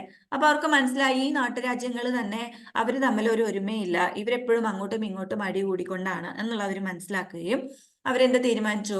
പതിയെ ഇന്ത്യയുടെ ഭരണം തങ്ങളുടെ കൈവശപ്പെടുത്താൻ പറ്റും എന്നുള്ള ഒരു കോൺഫിഡൻസ് അവർക്ക് ലഭിക്കുകയും അതിനു വേണ്ടിയിട്ട് ഇന്ത്യയുടെ വിവിധ ഭാഗങ്ങൾ കൈയെടുക്കാൻ വേണ്ടിയിട്ട് ബ്രിട്ടീഷുകാര് പുതിയ നിയമങ്ങളും കരാറുകളും ഒക്കെ നിർമ്മിക്കാനും തുടങ്ങി. അങ്ങനെയുള്ള പ്രധാനപ്പെട്ട 2 കരാറുകളെ കുറിച്ച് നമുക്ക് പഠിക്കാനുണ്ട്. 2 നിയമങ്ങളെ കുറിച്ച് നമുക്ക് പഠിക്കാനുണ്ട്. അതിലെ ഒന്നാണ് സബ്സിഡിയറി അലയൻസ് സിസ്റ്റം അല്ലെങ്കിൽ സൈനിക സഹായ വ്യവസ്ഥ. ഓക്കെ, സൈനിക സഹായ വ്യവസ്ഥ. എന്താണ് സൈനിക സഹായ വ്യവസ്ഥ എന്നുള്ളത് നമുക്ക് നോക്കാം. ഇത് അന്നത്തെ ഗവർണർ ജനറൽ ആയിരുന്ന വെല്ലസ്ലി പ്രഭു ആണ് ഈ ഒരു സൈനിക സഹായ വ്യവസ്ഥ എന്ന് പറയുന്ന ഒരു സംഭവം ഇന്ത്യയിൽ തുടങ്ങിയത്. ഓക്കെ, 1789 ഇതിന്റെ ഉദ്ദേശം എന്ന് പറയുന്നത് മറ്റ് നാട്ടുരാജ്യങ്ങളെ തങ്ങളുടെ കീഴിലേക്ക് വരിക, അല്ലെങ്കിൽ മറ്റു നാട്ടുരാജ്യങ്ങളിൽ രാഷ്ട്രീയാധിപത്യം സ്ഥാപിക്കുക എന്നുള്ളതായിരുന്നു സബ്സിഡിയറി അലയൻസ് സിസ്റ്റത്തിന്റെ പ്രധാന ലക്ഷ്യം എന്ന് പറയുന്നത്. അപ്പോൾ ഇതൊരു വ്യവസ്ഥയാണ്. അപ്പൊ ഈ വ്യവസ്ഥയില് ഇപ്പൊ ഒരു നാട്ടുരാജ്യം ഒപ്പിട്ടു എന്ന് വെക്കാം. ഒരു നാട്ടുരാജ്യം ഈ സബ്സിഡിയറി അലയൻസ് സിസ്റ്റത്തിൽ ഒപ്പുവെച്ചു കഴിഞ്ഞാൽ ആ നാട്ടുരാജ്യം പാലിക്കേണ്ട കുറച്ച് നിബന്ധനകളുണ്ട്. ആ നിബന്ധനകൾ എന്തൊക്കെയാണെന്ന് വെച്ചാൽ, ആ നാട്ടുരാജ്യത്തില് ഈ ഒരു വ്യവസ്ഥയിൽ ഒപ്പുവെച്ചു കഴിഞ്ഞാല് ആ നാട്ടുരാജ്യത്ത് എന്ത് ചെയ്യണം? ബ്രിട്ടീഷുകാരുടെ ഒരു സ്ഥിരം സൈന്യത്തെ നിലനിർത്തണം. ആ സൈന്യത്തിന്റെ മുഴുവൻ ചെലവും ആര് വഹിക്കണം? ആ നാട്ടുരാജ്യം വഹിക്കണം. അതുപോലെ തന്നെ ബ്രിട്ടീഷിന്റെ ഒരു ഒഫീഷ്യൽ, ഒരു ഓഫീസർ, ബ്രിട്ടീഷ് റെസിഡന്റ് എന്നാണ് വിളിക്കുക. അങ്ങനെ ഒരു ബ്രിട്ടീഷ് റെസിഡന്റിനെ നമ്മുടെ ഈ ഒരു രാജ്യത്ത് നിലനിർത്തണം. അപ്പൊ അദ്ദേഹത്തിനുള്ള ഓഫീസ്, അദ്ദേഹത്തിന്റെ ചെലവ് കാര്യങ്ങളൊക്കെ ആര് നോക്കണം? ഈ നാട്ടുരാജ്യം നോക്കണം. അതുപോലെ തന്നെ മറ്റ് നാട്ടുരാജ്യങ്ങളുമായിട്ടൊന്നും ഒരു സഖ്യവും ഉണ്ടാക്കാൻ പാടില്ല. ഒരു തരത്തിലുള്ള കൂട്ടുകെട്ടുകളും സൈനിക കൂട്ടുകെട്ടോ ഒരു തരത്തിലുള്ള കൂട്ടുകെട്ടുകളും ഉണ്ടാക്കാൻ പാടില്ല. അതുപോലെ തന്നെ ഈ നാട്ടുരാജ്യത്തിന്റെ വിദേശ നയം, വൈദേശികരുമായിട്ട് എന്ത് ബന്ധം സ്ഥാപിക്കണം എന്നുള്ള കാര്യങ്ങൾ, മറ്റു രാജ്യങ്ങളുമായിട്ട് നമ്മൾ കച്ചവടം ചെയ്യണോ വേണ്ടേ, ഇങ്ങനെയുള്ള എല്ലാ കാര്യങ്ങളും തീരുമാനിക്കാനുള്ള അവകാശം ആർക്ക് വിട്ടുകൊടുക്കണം? ഈസ്റ്റ് ഇന്ത്യ കമ്പനിക്ക് വിട്ടുകൊടുക്കണം. അതുപോലെ തന്നെ ദേശത്തിനുള്ള സ്വന്തം സൈന്യത്തെ പിരിച്ചുവിടണം. അപ്പൊ സ്വന്തം സൈന്യത്തെ പിരിച്ചുവിട്ടുകൊണ്ട് ബ്രിട്ടീഷുകാരുടെ, ഈസ്റ്റ് ഇന്ത്യ കമ്പനിയുടെ ഒരു സൈന്യത്തെ നിലനിർത്തണം. ആ സൈന്യത്തിന് ചെല്ലും ചെലവും നോക്കി നടത്തണം. ഒരു ബ്രിട്ടീഷ് റെസിഡന്റിനെ തന്റെ ദേശത്ത് വെക്കണം. മറ്റ് രാജ്യങ്ങളുമായിട്ടൊന്നും ഒരു കൂട്ടും ഉണ്ടാവാൻ പാടില്ല. മറ്റ് വിദേശ രാജ്യങ്ങളുമായിട്ടും ഒരു ബന്ധവും ഉണ്ടാവാൻ പാടില്ല. അതുപോലെ തന്നെ ഇങ്ങനെയൊക്കെ നമ്മൾ ചെയ്തു കൊടുക്കണം. അതിന് പകരമായിട്ട് നമുക്ക് എന്താ കിട്ടുക എന്ന് വെച്ചാൽ, മറ്റ് ശത്രു രാജ്യങ്ങൾ നമ്മളെ ആക്രമിക്കാൻ വന്നു കഴിഞ്ഞാൽ ബ്രിട്ടീഷ് ഈസ്റ്റ് ഇന്ത്യ കമ്പനി നമുക്ക് സുരക്ഷ നൽകും. അല്ലെങ്കിൽ നമ്മൾ ഇവിടെ നോക്കി ചെല്ലും ചെലവും കൊടുത്ത് വളർത്തിയെടുക്കുന്ന ആ സൈന്യം ശത്രു രാജ്യത്തെ ആക്രമിച്ചിട്ട് നമ്മൾക്ക് സുരക്ഷ നൽകും. ഇതായിരുന്നു സൈനിക സഹായ വ്യവസ്ഥ എന്ന് പറയുന്നത്. അപ്പൊ ഈ നാട്ടുരാജാക്കന്മാർക്കൊക്കെ മറ്റ് നാട്ടുരാജാക്കന്മാരോട് പ്രശ്നങ്ങളായിരുന്നു, അല്ലെങ്കിൽ അവർ തമ്മിൽ ഒരു യൂണിറ്റി ഇല്ലായിരുന്നത് കൊണ്ട് തന്നെ ചില രാജ്യങ്ങളൊക്കെ ഈ സൈന്യത്തിൽ കയറി ഒപ്പുവെച്ചു. കാരണം അവര് ഒരൊറ്റ കാര്യമാണ്, ഒരു രാജ്യമുള്ള ഒരു പോയിന്റ് മാത്രമാണ് അവർ കണ്ടത്. ബാക്കി നമ്മുടെ എല്ലാ കാര്യങ്ങളും ബ്രിട്ടീഷ് ഈസ്റ്റ് ഇന്ത്യ കമ്പനിക്ക് അടിയറവ് വെക്കാണ് എന്നുള്ളത് അവര് ചിന്തിച്ചില്ല. അങ്ങനെ ഈ ഒരു സൈനിക വ്യവസ്ഥയിൽ ഒപ്പുവെച്ചതോട് കൂടിയിട്ട് കുറെ നാട്ടുരാജ്യങ്ങളൊക്കെ, ഭരിക്കുന്നത് അവിടുത്തെ രാജാവാണെങ്കിലും അദ്ദേഹം ഒരു ഈസ്റ്റ് ഇന്ത്യ കമ്പനിയുടെ വെറും പാവയായിട്ട് മാറുന്ന ഒരു രാജാവായിട്ട് മാറി. ഇനി ഇവിടെ ഒരു 1 മാർക്ക് ക്വസ്റ്റ്യൻ ഉണ്ട്. ആദ്യമായിട്ട് സൈനിക വ്യവസ്ഥയിൽ ഒപ്പുവെച്ച നാട്ടുരാജ്യം ഏതാണ് എന്നുള്ളതാണ്. ഹൈദരാബാദാണ്. ഹൈദരാബാദിലെ നിസാം, ഹൈദരാബാദിലെ രാജാവിനെയാണ് നിസാം എന്ന് വിളിക്കുക. ഹൈദരാബാദിലെ നിസാമാണ് ആദ്യമായിട്ട് സൈനിക വ്യവസ്ഥയിൽ ഒപ്പുവെച്ചത്. അത് നിങ്ങൾ ഓർത്തിരിക്കണം. ഓക്കെ, അതുപോലെ കൊണ്ടുവന്ന മറ്റൊരു നിയമമാണ്. അപ്പൊ ആദ്യത്തേത് ഒരു കരാറായിരുന്നു. ഇനി ഒരു നിയമത്തെ കുറിച്ചാണ് നമുക്ക് പഠിക്കാനുള്ളത്. അതാണ് ദത്തവകാശ നിരോധന നിയമം. നിങ്ങൾ കേട്ടിട്ടുണ്ടാവും. ഡോക്ട്രിൻ ഓഫ് ലാപ്സ് എന്നാണ് ഇംഗ്ലീഷിൽ പറയാ. ദത്തവകാശ നിരോധന നിയമം. ദത്തവകാശ നിരോധന നിയമം എന്ന് പറയുന്നത് ഒരു നിയമമാണ്. അത് നിർബന്ധമായിട്ടും പാലിക്കേണ്ട ഒരു സാധനമായിരുന്നു. നിയമം എന്ന് പറഞ്ഞാൽ നമ്മൾ നിർബന്ധമായിട്ട് പാലിക്കേണ്ടതാണല്ലോ. ഈ നിയമം പറയുന്നത് എന്താന്ന് വെച്ചാല്, ഒരു നാട്ടുരാജ്യത്തിലെ രാജാവിന് അദ്ദേഹത്തിന്റെ രക്തത്തിൽ പിറന്ന പുത്രൻ ഇല്ലാന്നുണ്ടെങ്കിൽ, ചിലപ്പോ ദത്തെടുത്ത മക്കളൊക്കെ ഉണ്ടായിരിക്കും, അല്ലെങ്കിൽ പെൺമക്കൾ ഉണ്ടായിരിക്കും, അതൊന്നും കണക്കാക്കില്ല. രാജാവിന്റെ സ്വന്തം രക്തത്തിൽ പിറന്ന ബയോളജിക്കൽ സൺ ആയിരിക്കണം. സ്വന്തം രക്തത്തിൽ പിറന്ന പുത്രൻ ഇല്ലാന്നുണ്ടെങ്കിൽ ആ രാജാവിന്റെ മരണശേഷം നാട് ആർക്ക് വിട്ടുപോകും? ഈസ്റ്റ് ഇന്ത്യ കമ്പനി ഏറ്റെടുക്കും. അതായത് ദത്തുപുത്രനോ അല്ലെങ്കിൽ മകൾക്കോ ഒന്നും ഇവിടുത്തെ രാജാവായിട്ട്, ഭാര്യയ്ക്കോ ഒന്നും ഇവിടുത്തെ രാജപദവി കിട്ടില്ല എന്നുള്ള നിയമമാണ് ദത്തവകാശ നിരോധന നിയമം എന്ന് പറയുന്നത്. ഇത് കൊണ്ടുവന്നത് ഡൽഹൌസി പ്രഭുവാണ്. ഓക്കെ, ഇത് കൊണ്ടുവന്നത് ഡൽഹൌസി പ്രഭുവാണ്. ഈ ഡോക്ട്രിൻ ഓഫ് ലാബ്സ് പ്രകാരം ആദ്യമായിട്ട് ബ്രിട്ടീഷുകാരുടെ കീഴിൽ ആവപ്പെട്ട രാജ്യം എന്ന് പറയുന്നത് സത്താര ആണ്. സത്താര, ഝാൻസി, ഇതൊക്കെ ഡോക്ട്രിൻ ഓഫ് ലാബ്സ് പ്രകാരം ബ്രിട്ടീഷുകാർ പിടിച്ചെടുത്ത നാടുകളായിരുന്നു എന്നുള്ളത് ഓർത്തിരിക്കുക. അതുപോലെ എന്താണ് അവര് ഭൂനികുതി സമ്പ്രദായങ്ങൾ കൊണ്ടുവന്നിട്ടുണ്ടായിരുന്നു. എന്ന് വെച്ചാൽ കർഷകരെ അങ്ങേയറ്റം പിഴിയാൻ വേണ്ടിയിട്ട്, അങ്ങേയറ്റം ചൂഷണം ചെയ്യുക എന്നുള്ള ഒരു ലക്ഷ്യത്തോടു കൂടിയിട്ട് ഭൂനികുതി സമ്പ്രദായം ഏർപ്പെടുത്തിയിട്ടുണ്ടായിരുന്നു. അങ്ങനെ അവർ ഏർപ്പെടുത്തിയ 3 ഭൂനികുതി സമ്പ്രദായങ്ങളുണ്ട്. പ്രധാനമായിട്ടും 3 ഭൂനികുതി സമ്പ്രദായങ്ങളാണ്. 1 റൈറ്റ് വാരി വ്യവസ്ഥ, 2 മഹൽവാരി വ്യവസ്ഥ, 3 ശാശ്വത ഭൂനികുതി വ്യവസ്ഥ. ഓക്കെ, അപ്പൊ ഇത് 3ഉം എപ്പോഴും എക്സാമിന് ചോദിക്കാറുണ്ട്. അതിൽ തന്നെ ശാശ്വത ഭൂനികുതി വ്യവസ്ഥയാണ് ചോദിക്കാറുള്ളത്. ഇതിന്റെ ഇംഗ്ലീഷ് വേർഡ് പെർമനന്റ് സെറ്റിൽമെന്റ് എന്നാണ്. Permanent settlement. Okay, what are the features of permanent settlement എന്ന് ചോദിച്ചാൽ ശാശ്വത ഭൂനികുതി വ്യവസ്ഥയാണ്. പിന്നെ മഹൽവാരി വ്യവസ്ഥ, മഹൽവാരി സിസ്റ്റം, അതുപോലെ തന്നെ റൈറ്റ് വാരി സിസ്റ്റം. അത് അങ്ങനെ തന്നെയാണ് ഇംഗ്ലീഷിലും ടേംസ് ഉണ്ടാവുക. അപ്പൊ ഓരോന്നിന്റെ ഈ ഫീച്ചേഴ്സ് എന്തൊക്കെയാണെന്നുള്ളത് നമുക്ക് നോക്കാം. റൈറ്റ് വാരി സിസ്റ്റം എന്ന് പറഞ്ഞാൽ തെക്കേ ഇന്ത്യയിൽ ഇൻട്രൊഡ്യൂസ് ചെയ്ത ഒരു ഭൂനികുതി വ്യവസ്ഥയായിരുന്നു റൈറ്റ് വാരി സിസ്റ്റം എന്ന് പറയുന്നത്. റൈറ്റ് വാരി സിസ്റ്റത്തില് ഭൂമിയുടെ ഉടമസ്ഥർ എന്ന് പറയുന്നത്, അല്ലെങ്കിൽ ഉടമസ്ഥാവകാശം എന്ന് പറയുന്നത് കൃഷിക്കാർക്ക് തന്നെയായിരുന്നു ഉണ്ടായിരുന്നത്. പക്ഷേ ഉടമസ്ഥാവകാശം ഉണ്ടായിരുന്നെങ്കിൽ പോലും കൃഷിക്കാരെന്താണ് വളരെ ഉയർന്ന ഒരു ഭൂനികുതി നിരക്കാണ് അവരുടെ മേല് ചാർത്തിയിട്ടുണ്ടായിരുന്നത്. അപ്പോൾ പേരിന് എന്താണ്, ഭൂമിയുടെ ഉടമസ്ഥർ കൃഷിക്കാർ തന്നെയാണ്. പക്ഷെ അവര് ഉൽപ്പാദിപ്പിക്കുന്നതിന്റെ ഒരു വലിയ ശതമാനം അവരെന്തായിട്ട് അടയ്ക്കണമായിരുന്നു, നികുതിയായിട്ട് അടയ്ക്കണമായിരുന്നു. ഇവിടെ സർക്കാർ നേരിട്ടാണ് നികുതി പിരിക്കുന്നുണ്ടായിരുന്നത്. അല്ലെങ്കിൽ എന്താണ്, ഇപ്പൊ ഈസ്റ്റ് ഇന്ത്യ കമ്പനിയുടെ കീഴിലുള്ള നാട്ടുരാജ്യങ്ങളാണെങ്കിൽ ഈസ്റ്റ് ഇന്ത്യ കമ്പനി നേരിട്ടാണ് എന്ത് ചെയ്തിരുന്നത്, ഈ ഒരു നികുതി പിരിച്ചിട്ടുണ്ടായിരുന്നത്. എന്ന് വെച്ചാൽ കൃഷിക്കാരുടെയും ഈ സർക്കാരിന്റെയും ഇടയിൽ ഒരു ഇടനിലക്കാരൊന്നും എവിടെ ഉണ്ടായിരുന്നില്ല, റൈറ്റ് വാരി സിസ്റ്റത്തിൽ ഉണ്ടായിരുന്നില്ല.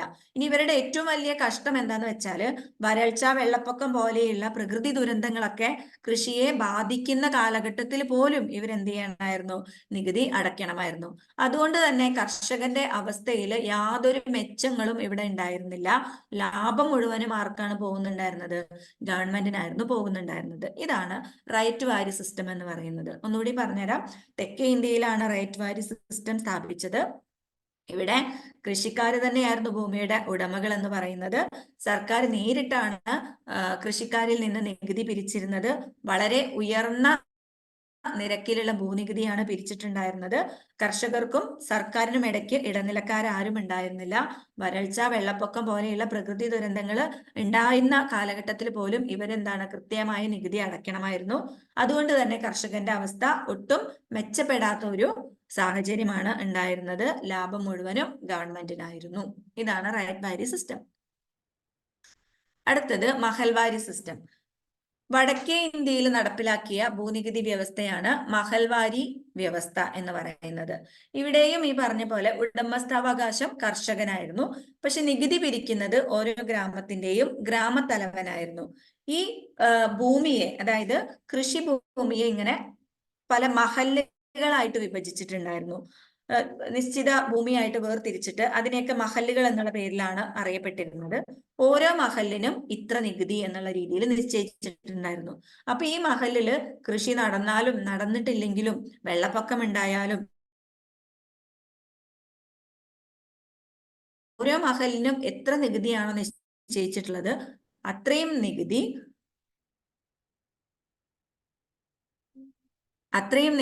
കൃത്യമായ ഇടവേളകളിൽ ഗ്രാമത്തലവൻ പിരിച്ചെടുക്കുമായിരുന്നു. ഗ്രാമത്തലവനായിരുന്നു ഇതെന്ത് ചെയ്തിരുന്നത്, സർക്കാരിലേക്ക് അടച്ചിരുന്നത് എന്നുള്ളതായിരുന്നു മഹൽവാരി സിസ്റ്റത്തിന്റെ പ്രത്യേകത. അപ്പൊ കർഷകന്റെയും സർക്കാരിന്റെയും ഇടയ്ക്ക് ആരുണ്ട്, ഗ്രാമത്തലവനുണ്ട്. ഗ്രാമത്തലവനാണ് ഇവിടെ നികുതി പിരിക്കുന്നത്. കൃഷിഭൂമിയുടെ ഉടമസ്ഥാവകാശം ആർക്ക് തന്നെയാണ്, കർഷകന് തന്നെയാണ്. ഭൂമിയെ മഹല്ലുകളായിട്ട് വിഭജിച്ചിരുന്നു. അതുകൊണ്ടാണ് ഇതിന് മഹൽവാരി സിസ്റ്റം എന്നുള്ള പേര് വന്നിട്ടുള്ളത്. വടക്കേ ഇന്ത്യയിലായിരുന്നു ഈ ഒരു വ്യവസ്ഥ നടപ്പിലാക്കിയിട്ടുണ്ടായിരുന്നത്. അടുത്തതാണ് ശാശ്വത ഭൂനികുതി വ്യവസ്ഥ. കോൺവാലിസ് പ്രഭുവാണ് ഈ ശാശ്വത ഭൂനികുതി വ്യവസ്ഥ നടപ്പിലാക്കുന്നത്. ഭൂനികുതി വ്യവസ്ഥകൾ 3 ഉണ്ട് എന്ന് പറഞ്ഞു. അതിൽ ആദ്യം നടപ്പിലാക്കിയ ഭൂനികുതി വ്യവസ്ഥയാണ് ശാശ്വത ഭൂനികുതി വ്യവസ്ഥ. കോൺവാലിസ് പ്രഭുവാണ് ഇത് നടപ്പിലാക്കുന്നത്. ബംഗാള്, ബീഹാർ, ഒറീസ ഈ 3 പ്രദേശങ്ങളിലാണ് ഈ ഒരു ശാശ്വത ഭൂനികുതി വ്യവസ്ഥ നടപ്പിലാക്കിയത്. അപ്പൊ ഇവിടെ ഭൂ ഉടമകള് നമ്മൾ റൈറ്റ് വാരിയിലും അതുപോലെ തന്നെ മഹൽവാരിയിലും കണ്ടതുപോലെ കർഷകരല്ല ഭൂവുടമകൾ എന്ന് പറയുന്നത്.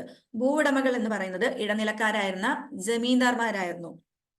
നമ്മൾ ജന്മികൾ എന്ന് മലയാളത്തിൽ പറയാറില്ലേ, അവരാണ് ഈ ജമീന്ദാന്മാർ എന്ന് പറയുന്നത്. അപ്പൊ ജമീന്ദാന്മാരായിരുന്നു ഭൂവുടമകള്. ഇവര് കൃഷിക്കാർക്ക് എന്താണ്, പാട്ടത്തിന് കൃഷി ചെയ്യാൻ ഭൂമി കൊടുക്കും.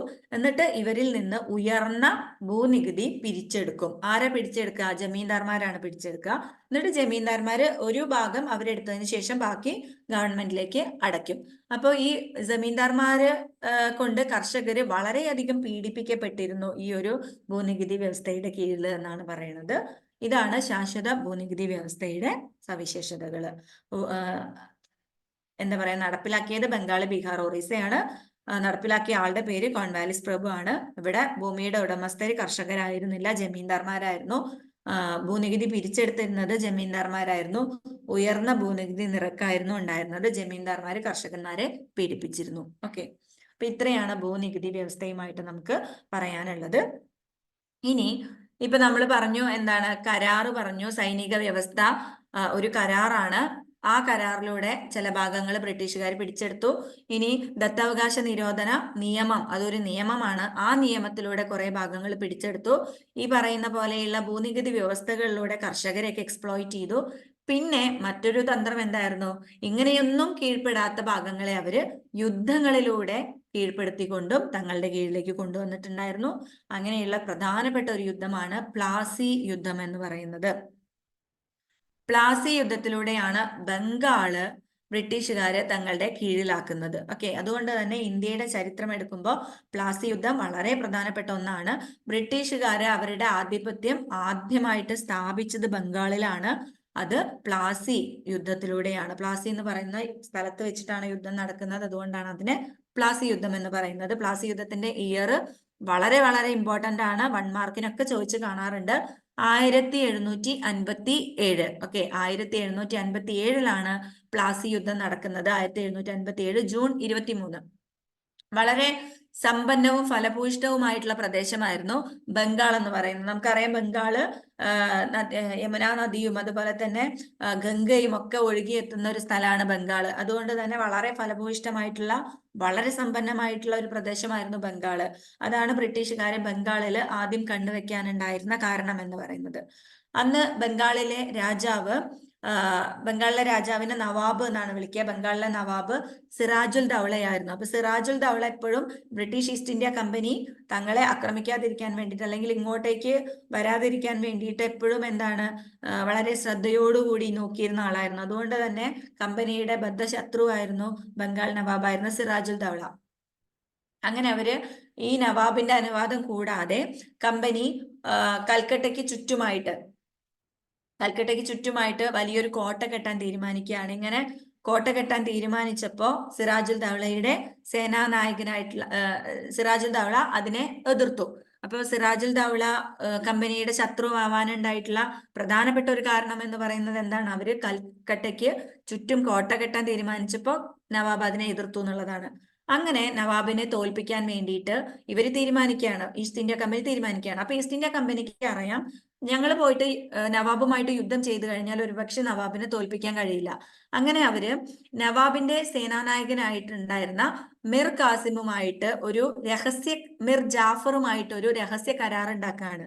രഹസ്യ കരാർ എന്തായിരുന്നു എന്ന് വെച്ചാല്, ഇപ്പോ സിറാജുൽ ദൗള കമ്പനിക്കെതിരെ യുദ്ധം ചെയ്യുമ്പോൾ മുന്നിലുണ്ടാവുക സേനാനായകനായിരിക്കുമല്ലോ. അപ്പൊ സേനാനായകനുമായിട്ട് ഉണ്ടാക്കിയിട്ടുള്ള ഈസ്റ്റ് ഇന്ത്യ കമ്പനി ഉണ്ടാക്കിയിട്ടുള്ള ഒരു രഹസ്യ കരാർ എന്താന്ന് വെച്ചാൽ, ഞങ്ങള് നിങ്ങളുമായിട്ട് യുദ്ധം ചെയ്യാൻ വരും, നിങ്ങൾ എന്ത് ചെയ്യണം, ഞങ്ങൾക്ക് തോറ്റു തരണം, സിറാജുൽ ദൗളയുടെ സൈന്യം തോൽപ്പിക്കണം അല്ലെങ്കിൽ തോറ്റു തരണം എന്നുള്ള ഒരു രഹസ്യ കരാറാണ് മിർ ജാഫറുമായിട്ട് ഉണ്ടാക്കിയത്. അങ്ങനെ സംഭവിച്ചു കഴിഞ്ഞാൽ ഈ ബംഗാളിന്റെ നവാബായിട്ട് നിങ്ങളെ വാഴിച്ചു തരാം, മിർ ജാഫറിനെ വാഴിച്ചു തരാം എന്നുള്ളത് ഈസ്റ്റ് ഇന്ത്യ കമ്പനി അയാൾക്ക് ഒരു ഓഫർ കൊടുക്കുകയാണ്.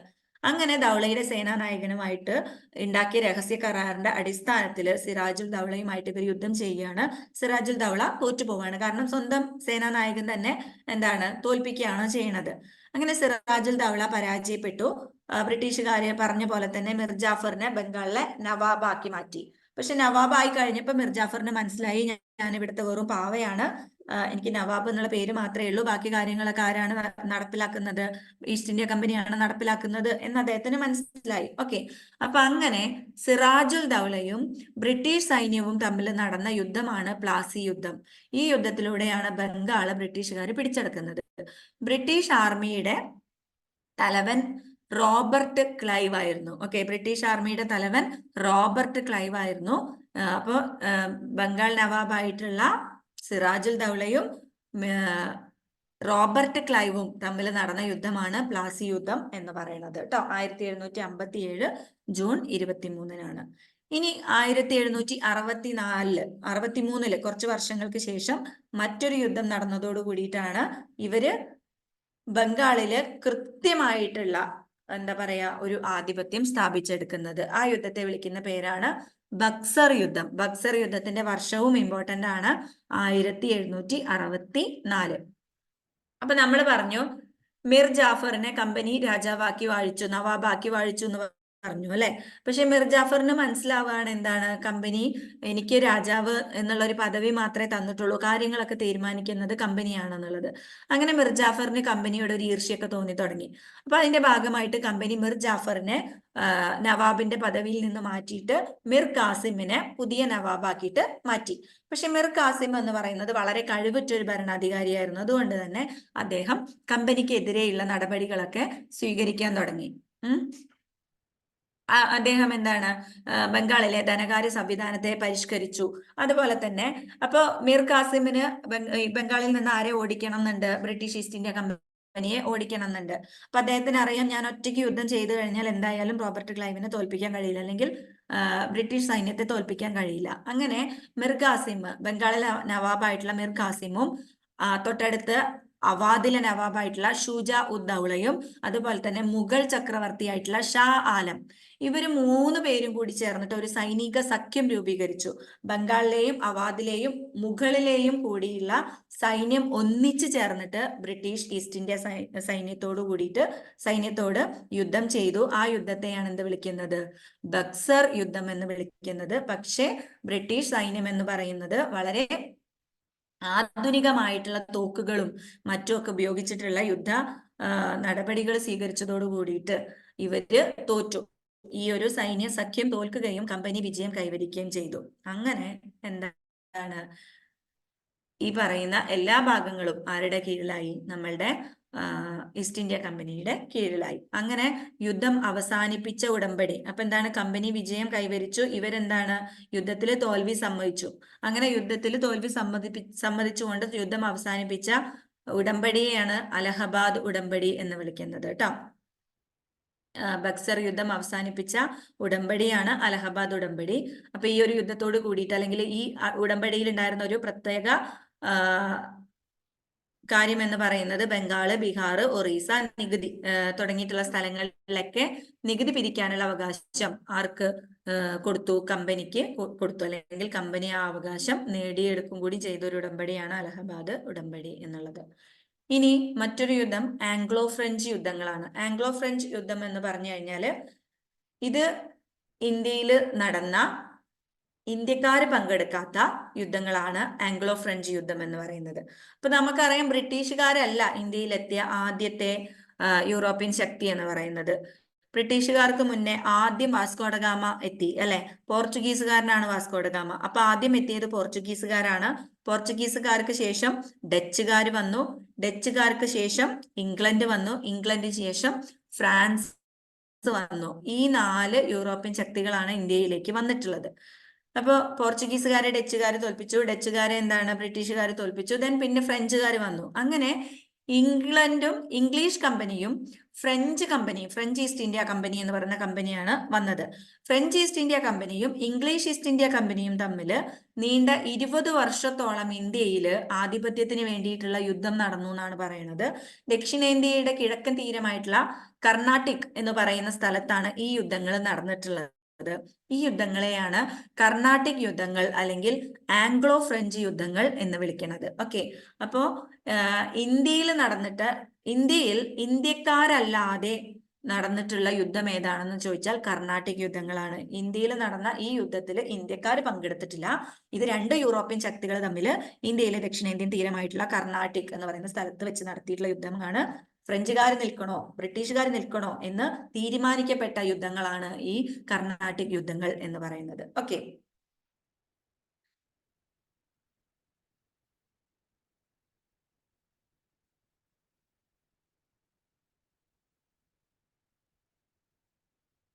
പ്രധാനപ്പെട്ട 3 കർണാട്ടിക് യുദ്ധങ്ങളാണ് നടന്നിട്ടുള്ളത്. ഒന്നാം കർണാട്ടിക് യുദ്ധം 1745 ബാർനെറ്റിന്റെ നേതൃത്വത്തിലുള്ള ഇംഗ്ലീഷ് നാവികപ്പട കർണാട്ടിക് തീരത്തിൽ ഫ്രഞ്ച് കപ്പലായ ഫവോറി പിടിച്ചെടുത്തു. ഫ്രഞ്ച് സൈന്യം മദ്രാസ് കീഴ്പ്പെടുത്തി. ഐലാഷ സന്ധി പ്രകാരം മദ്രാസ് ബ്രിട്ടീഷുകാർക്ക് വിട്ടെടുത്തു. എന്നുവെച്ചാൽ 1745 ബാർനെറ്റ് എന്ന് പറയുന്ന ആളുടെ നേതൃത്വത്തിൽ ഇംഗ്ലീഷുകാരെന്ത് ചെയ്തു? കർണാട്ടിക് തീരത്ത് ഉള്ള ഒരു ഫ്രഞ്ച് കപ്പലായിട്ടുള്ള ഫവോറി എന്ന് പറയുന്ന കപ്പല് ഇംഗ്ലീഷ് നാവികപ്പട പിടിച്ചെടുത്തു. ഓക്കെ, ഇത് പിടിച്ചെടുത്തതോട് കൂടിയിട്ട് അപ്പൊ അതിന്റെ മുന്നേ ഫ്രഞ്ച് സൈന്യം മദ്രാസ് കീഴ്പ്പെടുത്തി വെച്ചിട്ടുണ്ടായിരുന്നു. ഇങ്ങനെ മദ്രാസ് കീഴ്പ്പെടുത്തി വെച്ചതിന്റെ ദേഷ്യത്തിലാണ് ഇവരെന്ത് ചെയ്യുന്നത്? ഈ ഫ്രഞ്ചിന്റെ കപ്പലായിട്ടുള്ള ഫവോറി പിടിച്ചെടുക്കുന്നത്. അപ്പോ അവരുടെ കപ്പല് ഇംഗ്ലീഷ് നാവികപ്പട പിടിച്ചെടുത്തപ്പോ മദ്രാസ് ബ്രിട്ടീഷുകാർക്ക് തന്നെ ആര് വിട്ടുകൊടുത്തു? ഫ്രഞ്ച് സൈന്യം വിട്ടുകൊടുത്തു. ഇതാണ് ഒന്നാം കർണാട്ടിക് യുദ്ധത്തിന്റെ ഒരു സാഹചര്യം എന്ന് പറയുന്നത്. അപ്പൊ ഫ്രഞ്ച് സൈന്യം ബ്രിട്ടീഷുകാർക്ക് മദ്രാസ് വിട്ടുകൊടുത്ത ആ ഒരു സന്ധിയെ വിളിക്കുന്ന പേരാണ് ഐലാഷ. ഓക്കെ, ഐലാഷ സന്ധി പ്രകാരമാണ് ബ്രിട്ടീഷുകാർക്ക് മദ്രാസ് ആരിൽ നിന്ന് തിരിച്ചു കിട്ടിയത്? ഫ്രഞ്ച് സൈന്യത്തിൽ നിന്ന് തിരിച്ചു കിട്ടിയത്. ഈ ഒരു സാഹചര്യമാണ് ഒന്നാം കർണാട്ടിക് യുദ്ധം എന്ന് പറയുന്നത്. ഇനി രണ്ടാം കർണാട്ടിക് യുദ്ധം നോക്കാം. ഇന്ത്യയിലെ നാട്ടുരാജാക്കന്മാരുടെ കലഹത്തിൽ ഇടപെടാൻ ഫ്രഞ്ച് ഗവർണറായിട്ടുള്ള ഡ്യൂപ്ലെ തീരുമാനിച്ചു. ഹൈദരാബാദ് സിംഹാസനത്തിന് വേണ്ടി നൈസാമിന്റെ പുത്രനും പൗത്രനും തമ്മിലുള്ള ഒരു മത്സരം നടന്നു. അപ്പോ ഇന്ത്യയില് രണ്ടാം കർണാട്ടിക് യുദ്ധം നടക്കുന്ന ആ ഒരു സമയത്ത് എന്താണ്? ഹൈദരാബാദിന്റെ സിംഹാസനത്തിന് വേണ്ടിയിട്ട്, ഹൈദരാബാദിലെ രാജാവാൻ വേണ്ടിയിട്ട് ഹൈദരാബാദിലെ നൈസാമിന്റെ മകനും അതുപോലെ തന്നെ എന്താണ് മരുമകനും തമ്മിലുള്ള മത്സരം നടന്നു. മകൻ മുസാഫിർ ജംഗും മരുമകൻ നസീർ ജംഗുമാണ്. അപ്പൊ ഇവര് തമ്മിലുള്ള മത്സരം നടന്നപ്പോ എന്താ പറയാ, മുസാഫിർ ജംഗിനെ ഫ്രഞ്ച് സൈന്യം സഹായിച്ചു എന്നാണ് പറയുന്നത്. മുസാഫിർ ജംഗ് ഇവിടുത്തെ രാജാവാൻ വേണ്ടിയിട്ടുള്ള സപ്പോർട്ട് ആര് കൊടുത്തു? ഫ്രഞ്ച് സൈന്യം കൊടുത്തു. നസീർ ജംഗ് അവിടുത്തെ രാജാവാൻ വേണ്ടിയിട്ടുള്ള സപ്പോർട്ട് ഇംഗ്ലീഷുകാരും കൊടുത്തു. അപ്പൊ എന്താണ്? ഇന്ത്യയില് ഹൈദരാബാദ് സിംഹാസനത്തിന് വേണ്ടിയിട്ടും അതുപോലെ തന്നെ കർണാട്ടിക് സിംഹാസനത്തിന് വേണ്ടിയിട്ടുമുള്ള തർക്കങ്ങൾ നടക്കുകയാണ്. 2 സിംഹാസനങ്ങൾക്ക് വേണ്ടി തർക്കങ്ങൾ നടക്കുകയാണ്. ഹൈദരാബാദിൽ ഇതിനു വേണ്ടി തർക്കിക്കുന്നത് മുസാഫിർ ജംഗും നസീർ ജംഗുമാണ്. ഇനി കർണാട്ടിക് നവാബിന്റെ സ്ഥാനത്തിന് വേണ്ടി തർക്കിക്കുന്നത് മുഹമ്മദ് അലിയും ചന്ദ സാഹിബുമാണ്. ഓക്കെ, അപ്പൊ ഇതിലെ ഓരോരുത്തർക്കും വേണ്ടിയിട്ട് ആര് സപ്പോർട്ട് കൊണ്ടേ കൊടുത്തു? ഫ്രഞ്ചും ഇംഗ്ലീഷും പോയിട്ട് സപ്പോർട്ട് കൊടുത്തു. ഹൈദരാബാദിലാണെങ്കിൽ മുസാഫിർ ജംഗിനും കർണാട്ടിക്കിലാണെങ്കിൽ ചന്ദ സാഹിബിനും ഫ്രഞ്ച് പിന്തുണ കൊടുത്തു. ഇനി എന്താണ്? ഹൈദരാബാദില് നസീർ ജംഗിനും കർണാടകയില് മുഹമ്മദ് അലിക്കും ഇംഗ്ലീഷും പിന്തുണ കൊടുത്തു. അപ്പൊ ഇവരെ പിന്തുണച്ചുകൊണ്ട് ഫ്രഞ്ചും ഇംഗ്ലീഷും തമ്മിൽ തുടർച്ചയായിട്ടുള്ള യുദ്ധം നടന്നു. ഈ യുദ്ധമാണ് രണ്ടാം കർണാട്ടിക് യുദ്ധം എന്ന് പറയുന്നത്. ഓക്കെ, തുടർച്ചയായിട്ടുള്ള യുദ്ധം നടന്നു. ഫസ്റ്റ് എന്താണ്? ഇവിടെ ഹൈദരാബാദിലെ മുസാഫിർ ജംഗ് വിജയിച്ചു. അതേപോലെ കർണാട്ടിക്കില് മുഹമ്മദ് അലി വിജയിച്ചു. പക്ഷെ ഇവർ തമ്മിലുള്ള യുദ്ധം ഇങ്ങനെ കണ്ടിന്യൂ ചെയ്തു. അവസാനം പരാജയം സംഭവിച്ചത് ഫ്രഞ്ചിനാണ്. ബ്രിട്ടീഷുകാർ ഇവിടെ ആധിപത്യം സ്ഥാപിച്ചു. ഇനി മൂന്നാം കർണാട്ടിക് യുദ്ധം നടന്നത് ഫ്രഞ്ച് ജനറൽ ആയിട്ടുള്ള കൗണ്ട്ലി ലാലിയും അതുപോലെ തന്നെ ബ്രിട്ടീഷ് ജനറൽ ആയിട്ടുള്ള സർ ഐർക്യൂട്ടും ആയിരുന്നു. ഈ ഒരു യുദ്ധത്തോട് കൂടിയിട്ട് ബ്രിട്ടീഷുകാർ ഇവിടെ നിന്നിട്ട് ഫ്രഞ്ചിനെ പൂർണ്ണമായിട്ടും ഓടിച്ച് ബ്രിട്ടീഷ് ഇന്ത്യയിൽ ആധിപത്യം സ്ഥാപിച്ചു. അങ്ങനെ 3 യുദ്ധങ്ങൾ, പ്രധാനമായിട്ട് 3 കർണാട്ടിക് യുദ്ധങ്ങളിലൂടെ 20 വർഷക്കാലം നീണ്ടു നിന്ന 3 കർണാട്ടിക് യുദ്ധങ്ങളിലൂടെ ഫ്രഞ്ചിനെ ഇവിടെ നിന്ന് ഓടിച്ചുകൊണ്ട് ബ്രിട്ടീഷുകാർ ഇന്ത്യയിൽ ആധിപത്യം സ്ഥാപിക്കുകയും ഇന്ത്യയിലെ പ്രധാന യൂറോപ്യൻ ശക്തിയായിട്ട് ആര് മാറുകയും ചെയ്തു? ബ്രിട്ടീഷുകാര് മാറുകയും ചെയ്തു. ഇത്രയും കാര്യങ്ങളാണ് ഈ ഒരു ചാപ്റ്ററിൽ നമുക്ക് പഠിക്കാനുള്ളത്. അപ്പൊ നമ്മുടെ ഈ ചാപ്റ്റർ 1-2 കാര്യങ്ങളും കൂടി ഉണ്ട് കേട്ടോ, സോറി. ഇനി എന്താണ്, ബംഗാളിലെ ബ്രിട്ടീഷുകാര് നടപ്പിലാക്കിയ ഒരു പ്രധാന ഭരണ സംവിധാനമാണ് ദ്വിഭരണ സംവിധാനം. ഇത് 4 മാർക്കിന് ചോദിക്കാറുണ്ട് കേട്ടോ. ബംഗാളിലെ ദ്വിഭരണ സംവിധാനം എന്ന് പറഞ്ഞാൽ 2 തരത്തിലുള്ള ഭരണം, അതിനെയാണ് ദ്വിഭരണ സംവിധാനം എന്ന് പറയാം. അപ്പൊ ബംഗാൾ കീഴടക്കിയതോട് കൂടിയിട്ട് ബ്രിട്ടീഷുകാർ ഇവിടെ എന്ത് നടപ്പിലാക്കി? ഒരു പുതിയ ഭരണ സംവിധാനം നടപ്പിലാക്കി. അതിനെയാണ് ദ്വിഭരണ സംവിധാനം എന്ന് വിളിക്കുന്നത്. ഇത് തുടങ്ങി വെച്ചത് റോബർട്ട് ക്ലൈവ് ആണ്. റോബർട്ട് ക്ലൈവ് ആരാണെന്ന് നിങ്ങൾക്ക് ഓർമ്മയുണ്ടാവും. എന്താണ്, നമ്മുടെ സിറാജുൽ ദൗളയെ തോൽപ്പിച്ച ജനറലാണ് റോബർട്ട് ക്ലൈവ് എന്ന് പറയുന്നത്. അപ്പൊ അദ്ദേഹമാണ് ബംഗാളിലെ ദ്വിഭരണ സംവിധാനം തുടങ്ങി വെച്ചത്. ഇത് നിർത്തലാക്കിയത് വാരൻ ഹേസ്റ്റിങ്സ് ആണ്. എന്ന് വെച്ചാൽ റോബർട്ട് ക്ലൈവ് ഇത് തുടങ്ങി വെച്ചു, അത് വലിയ പ്രതിഷേധങ്ങൾക്ക് ഇടയാക്കി, ബംഗാളില് വലിയ പ്രതിഷേധങ്ങൾക്ക് ഇടയാക്കി. അങ്ങനെ വാരൻ ഹേസ്റ്റിങ്സ് ഈ ഒരു ദ്വിഭരണ സംവിധാനം നിർത്തലാക്കുകയും ചെയ്തു കേട്ടോ. ഇതിന്റെ ഇയർ ഒന്ന് നോട്ട് ചെയ്ത് വെക്കാം, ഞാൻ പറഞ്ഞുതരാം.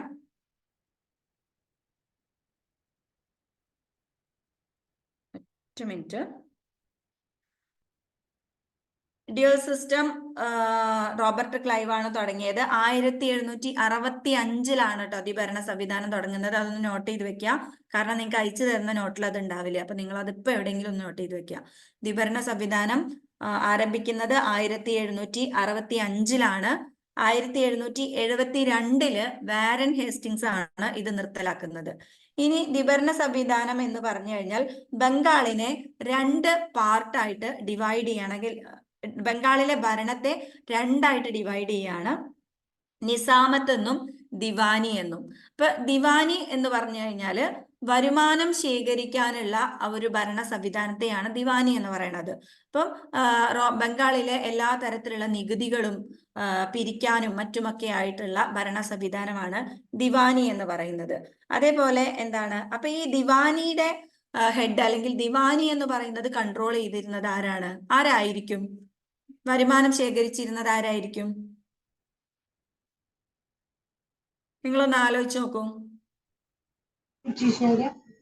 ബ്രിട്ടീഷുകാരാണ്, കമ്പനിയാണ്. ബ്രിട്ടീഷ് ഈസ്റ്റ് ഇന്ത്യ കമ്പനി ആയിരുന്നു ദിവാനി കൺട്രോൾ ചെയ്തിരുന്നത്. ബംഗാളിലെ എല്ലാ വരുമാനം ശേഖരിച്ചിരുന്നത് ഈസ്റ്റ് ഇന്ത്യ കമ്പനിയാണ്. ഇനി നിസാമത്ത് എന്ന് പറയുന്നത് അവിടുത്തെ ക്രമസമാധാന പരിപാലനം, നീതി നോക്കുക, അല്ലെങ്കിൽ ജുഡീഷ്യൽ പ്രവർത്തനം, പോലീസ് സംവിധാനം, ഇതൊക്കെ നടപ്പിലാക്കുന്ന വിഭാഗത്തെയാണ്, ഭരണ സംവിധാനത്തെയാണ് നിസാമത്ത് എന്ന് വിളിക്കുന്നത്. ഇത് ചെയ്തിരുന്നത് ആരാണ്? നവാബാണ്, ബംഗാളിലെ നവാബാണ്. ഓക്കെ, അപ്പൊ ഇതിനെയാണ് ദ്വിഭരണ സംവിധാനം എന്ന് വിളിക്കുന്നത്. അപ്പൊ നവാബിന് ആകെ ഉണ്ടായിരുന്ന ജോലി എന്ന് പറയുന്നത് അവിടുത്തെ ക്രമസമാധാന പരിപാലനം, അവിടുത്തെ ജുഡീഷ്യൽ പ്രവർത്തനം. പക്ഷെ ഈ കാര്യങ്ങൾക്കൊന്നും വേണ്ടിയിട്ടുള്ള വരുമാനം ഒന്നും രാജ്യത്ത് നിന്ന് ശേഖരിക്കാനുള്ള അവകാശം ആർക്കുണ്ടായിരുന്നില്ല? നിസാമത്തിന് ഉണ്ടായിരുന്നില്ല. അത് ചെയ്തിരുന്നത് ദിവാനിയാണ്. അപ്പൊ ഇതിന്റെ ഭാഗമായിട്ട് ഒരുപാട് പ്രക്ഷോഭങ്ങളൊക്കെ ബംഗാളിൽ പൊട്ടിപ്പുറപ്പെടുകയും 1772 വാരൻ ഹേസ്റ്റിങ്സ് ഇത് നിർത്തലാക്കുകയും ചെയ്തു. ഓക്കെ, അപ്പൊ അതൊന്ന് ഓർത്തിരിക്കുക. ബംഗാളിലെ ദ്വിഭരണ സംവിധാനം എക്സാമിന് ചോദിക്കുന്നതാണ്.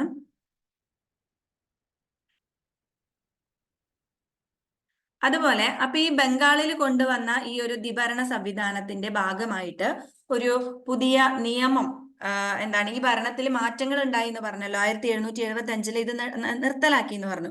അപ്പൊ അത് നിർത്തലാക്കാനുണ്ടായിട്ടുള്ള പ്രധാന കാരണം എന്ന് പറയുന്നത് ക്രമീകരണ നിയമം, റെഗുലേഷൻ ആക്ട് ആണ്. 1773 ഒരു പുതിയ നിയമം കൊണ്ടുവന്നു. അതിനെയാണ് ക്രമീകരണ നിയമം അല്ലെങ്കിൽ റെഗുലേഷൻ ആക്ട് എന്ന് വിളിക്കുന്നത്. ഈ റെഗുലേഷൻ ആക്ട് പ്രകാരം ബംഗാളില് കാര്യമായിട്ടുള്ള മാറ്റങ്ങൾ ഭരണത്തിലുണ്ടായി. എന്തൊക്കെ മാറ്റങ്ങളാണ് എന്നുള്ളത് നമുക്ക് നോക്കാം. ബംഗാളിലെ കമ്പനിയുടെ അഴിമതിക്കും മുൻ ഭരണത്തിനുമെതിരെ ബ്രിട്ടീഷ് പാർലമെന്റ് ഇടപെടണമെന്ന ആവശ്യം ഇംഗ്ലണ്ടിലെ ആളുകൾ തന്നെ രൂപീകരിച്ചു എന്നാണ് പറയുന്നത്. അപ്പം എവിടെയായാലും കുറെ നല്ല ആളുകളും ഉണ്ടാവുമല്ലോ.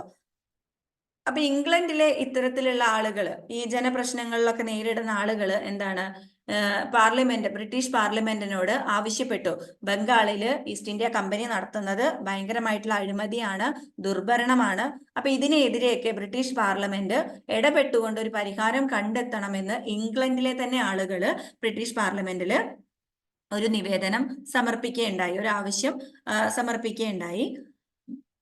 അതുപോലെ തന്നെ എന്താണ്, 10 ലക്ഷം പവന്റെ വായ്പ കമ്പനി ആവശ്യപ്പെട്ടു. എന്ന് വെച്ചാൽ എന്താണ്, ഈ ഒരു ബ്രിട്ടീഷ് പാർലമെന്റിൽ നിന്ന് ബംഗാളിലെ കാര്യങ്ങൾ നടത്താൻ വേണ്ടിയിട്ടാണെന്നൊക്കെ പറഞ്ഞിട്ട് 10 ലക്ഷം പവന്റെ വായ്പ കമ്പനി ആവശ്യപ്പെട്ടു എന്നാണ് പറയുന്നത്. അപ്പൊ ഇതും കൂടി വന്നപ്പോൾ പൊതുജനത്തിന്റെ ബ്രിട്ടീഷ് പാർലമെന്റ് ഇടപെടണം എന്നുള്ള ആവശ്യം വളരെയധികം ശക്തമായിട്ട് മാറി. അങ്ങനെ ബംഗാളിലെ കമ്പനിയുടെ അഴിമതിയെക്കുറിച്ചും ദുർഭരണത്തെക്കുറിച്ചും ഒക്കെ പഠിക്കാൻ വേണ്ടിയിട്ട് ബ്രിട്ടീഷ് പാർലമെന്റ് ഒരു കമ്മിറ്റിയെ രൂപീകരിച്ചു, select committee. British parliament select committee എന്ന് പറയുന്ന ഒരു കമ്മിറ്റിയെയും ബ്രിട്ടീഷ് ഗവൺമെന്റ് രഹസ്യ കമ്മിറ്റി എന്ന് പറയുന്ന 2 കമ്മിറ്റികൾ രൂപീകരിക്കപ്പെട്ടു, ഇങ്ങോട്ട് അന്വേഷിക്കാൻ വേണ്ടിയിട്ട് അയച്ചു. അങ്ങനെ ഇവർക്ക് ബോധ്യപ്പെട്ടു ബംഗാളിൽ എന്താണ്, ദുർഭരണമാണ് നടക്കുന്നത് എന്നുള്ളത് ബോധ്യപ്പെടുകയും ഒരു പുതിയ നിയമം പാസ്സാക്കുകയും ചെയ്തു. ആ നിയമമാണ് ക്രമീകരണ നിയമം എന്ന് പറയുന്നത്. ക്രമീകരണ നിയമപ്രകാരം കമ്പനിയുടെ ഭരണകാര്യങ്ങൾ നിർവഹിച്ചിരുന്ന കോർട്ട് ഓഫ് ഡയറക്ടേഴ്സിന്റെ പ്രവർത്തനങ്ങൾ പാർലമെന്റിന്റെ നിയമത്തിലായി. അതായത് ബ്രിട്ടീഷ് ഈസ്റ്റ് ഇന്ത്യ കമ്പനിയുടെ ഭരണകാര്യങ്ങളൊക്കെ നിർവഹിച്ചിരുന്നത് കോർട്ട് ഓഫ് ഡയറക്ടേഴ്സ് എന്ന് പറയുന്ന ഒരു ഗ്രൂപ്പ് ഓഫ് ആളുകളായിരുന്നു. അപ്പൊ ആ കോർട്ട് ഓഫ് ഡയറക്ടേഴ്സിന്റെ പ്രവർത്തനങ്ങൾ കംപ്ലീറ്റ് പാർലമെന്റിന്റെ നിയന്ത്രണത്തിലേക്ക് മാറ്റപ്പെട്ടു. അതുപോലെ തന്നെ ഇന്ത്യയിലെ ഭരണ, സൈനിക, ധനകാര്യരേഖകൾ പാർലമെന്റിന് സമർപ്പിക്കണം എന്ന് ബ്രിട്ടീഷ് ഈസ്റ്റ് ഇന്ത്യ കമ്പനിയോട് ബ്രിട്ടീഷ് പാർലമെന്റ് ആവശ്യപ്പെട്ടു. അതായത് ഇന്ത്യയിൽ നിങ്ങൾ നടത്തുന്ന എല്ലാ തരത്തിലുള്ള ഭരണപരമായിട്ടും സൈനികപരമായിട്ടും ധനകാര്യമായിട്ടുമുള്ള രേഖകളൊക്കെ എന്ത് ചെയ്യണം, നിങ്ങൾ ഇനി മുതൽ പാർലമെന്റിൽ സമർപ്പിക്കണം എന്ന് ബ്രിട്ടീഷ് ഈസ്റ്റ് ഇന്ത്യ കമ്പനിയോട് ആവശ്യപ്പെട്ടു. അതുപോലെ തന്നെ ബംഗാളിലെ ഗവർണറിനെ ബ്രിട്ടീഷ് ഈസ്റ്റ് ഇന്ത്യയുടെ ഗവർണർ ജനറൽ ആക്കി മാറ്റി. യൂറോപ്യന്മാരെ സംബന്ധിച്ചുള്ള കേസുകളുടെ വിചാരണയൊക്കെ കൽക്കത്തയിലെ ഒരു പുതിയ സുപ്രീം കോടതി രൂപീകരിക്കുകയും യൂറോപ്യന്മാർക്കെതിരെ വരുന്ന കേസുകളൊക്കെ അവിടെ വിചാരണ ചെയ്യാൻ അങ്ങനെ ഒരു സിസ്റ്റം തുടങ്ങി വെച്ചു. അതുവരെ യൂറോപ്യന്മാർ ചെയ്യുന്ന കുറ്റങ്ങൾക്കൊന്നും അവരെ വിചാരണ ചെയ്യാനൊന്നും ഒരു സിസ്റ്റവും ഉണ്ടായിരുന്നില്ല. പക്ഷെ കൽക്കത്തയിൽ പുതിയൊരു സുപ്രീം കോടതി തുടങ്ങുകയും എന്താണ്, യൂറോപ്യന്മാരെ സംബന്ധിച്ചിട്ടുള്ള കേസുകളൊക്കെ അവിടെ വാദിക്കുകയും ചെയ്യാൻ തുടങ്ങി. അതുപോലെ കമ്പനി ഉദ്യോഗസ്ഥര് കൈക്കൂലി, പാരിതോഷികം തുടങ്ങിയിട്ടുള്ള സാധനങ്ങളൊക്കെ സ്വീകരിക്കുന്നത് കുറ്റകരമാക്കുകയും ചെയ്തു. ഇതാണ് എന്ത്, റെഗുലേഷൻ ആക്ട് 1773 എന്ന് പറയുന്നത്. ഓക്കെ, ഇനി അതുപോലെ മറ്റൊരു ആക്ട് കൂടി നിലവിൽ വന്നു. അപ്പൊ ഇങ്ങനെ കുറെ എന്താണ് കാര്യങ്ങളൊക്കെ ഇവർ മുന്നോട്ട് വെച്ചെങ്കിലും ഇതിലെ കുറെ കാര്യങ്ങൾ പാലിക്കാൻ നമ്മുടെ ഈ ഒരു റെഗുലേഷൻ ആക്ട് അല്ലെങ്കിൽ ക്രമീകരണ നിയമത്തിന് സാധിച്ചില്ല. ഒരു തരത്തിൽ ക്രമീകരണ നിയമം ഇങ്ങനെ പരാജയപ്പെടുന്ന ഒരു രീതിയിലേക്കൊക്കെ പോകാൻ തുടങ്ങി. അപ്പൊ അതിനെ കുറ്റമറ്റതാക്കാൻ വേണ്ടിയിട്ട്, അതിന്റെ ന്യൂനതകളൊക്കെ പരിഹരിച്ചുകൊണ്ട് അതിനെ കുറ്റമറ്റതാക്കാൻ വേണ്ടിയിട്ട് പുതിയ ഒരു നിയമം നിലവിൽ വന്നു. അതാണ് പിറ്റ്സ് ഇന്ത്യ ആക്ട് എന്ന് പറയുന്നത്. Okay, Pitt's India act. Pitt's India ആക്ടിന്റെ വ്യവസ്ഥകൾ എന്തൊക്കെയാണെന്നുള്ളത് നോക്കാം. ക്രമീകരണ നിയമത്തിന്റെ ന്യൂനതകൾ പരിഹരിക്കാൻ വേണ്ടിയിട്ട് കൊണ്ടുവന്ന നിയമമാണ് പിറ്റ്സ് ഇന്ത്യ ആക്ട് എന്ന് പറയുന്നത്. ബ്രിട്ടീഷ് പ്രധാനമന്ത്രിയായിരുന്ന വില്യം പിറ്റ് ആണ് ഈ ഒരു നിയമം കൊണ്ടുവരുന്നത്. 1784 അപ്പൊ നമ്മൾ പറഞ്ഞിട്ടുണ്ടായിരുന്നല്ലോ, കോർട്ട് ഓഫ് ഡയറക്ടേഴ്സ് ആരുടെ നിയന്ത്രണത്തിലായി എന്ന് പറഞ്ഞു, പാർലമെന്റിന്റെ നിയന്ത്രണത്തിലായി എന്ന് പറഞ്ഞു. പക്ഷെ പാർലമെന്റിന്റെ നിയന്ത്രണത്തിലായിരുന്നെങ്കിലും ഇവരെ കൃത്യമായിട്ട് നിയന്ത്രിക്കാൻ പാർലമെന്റിന് കഴിയുന്നുണ്ടായിരുന്നില്ല. അപ്പൊ ഒന്നുകൂടി ഇവരെ കൃത്യമായിട്ട് നിയന്ത്രിക്കാൻ വേണ്ടിയിട്ട് 6 കമ്മീഷണർമാരടങ്ങുന്ന ഒരു സമിതി തന്നെ പിറ്റ്സ് ഇന്ത്യ ആക്ട് പ്രകാരം എന്താണ് രൂപീകരിക്കുകയുണ്ടായി എന്നുള്ളതാണ്.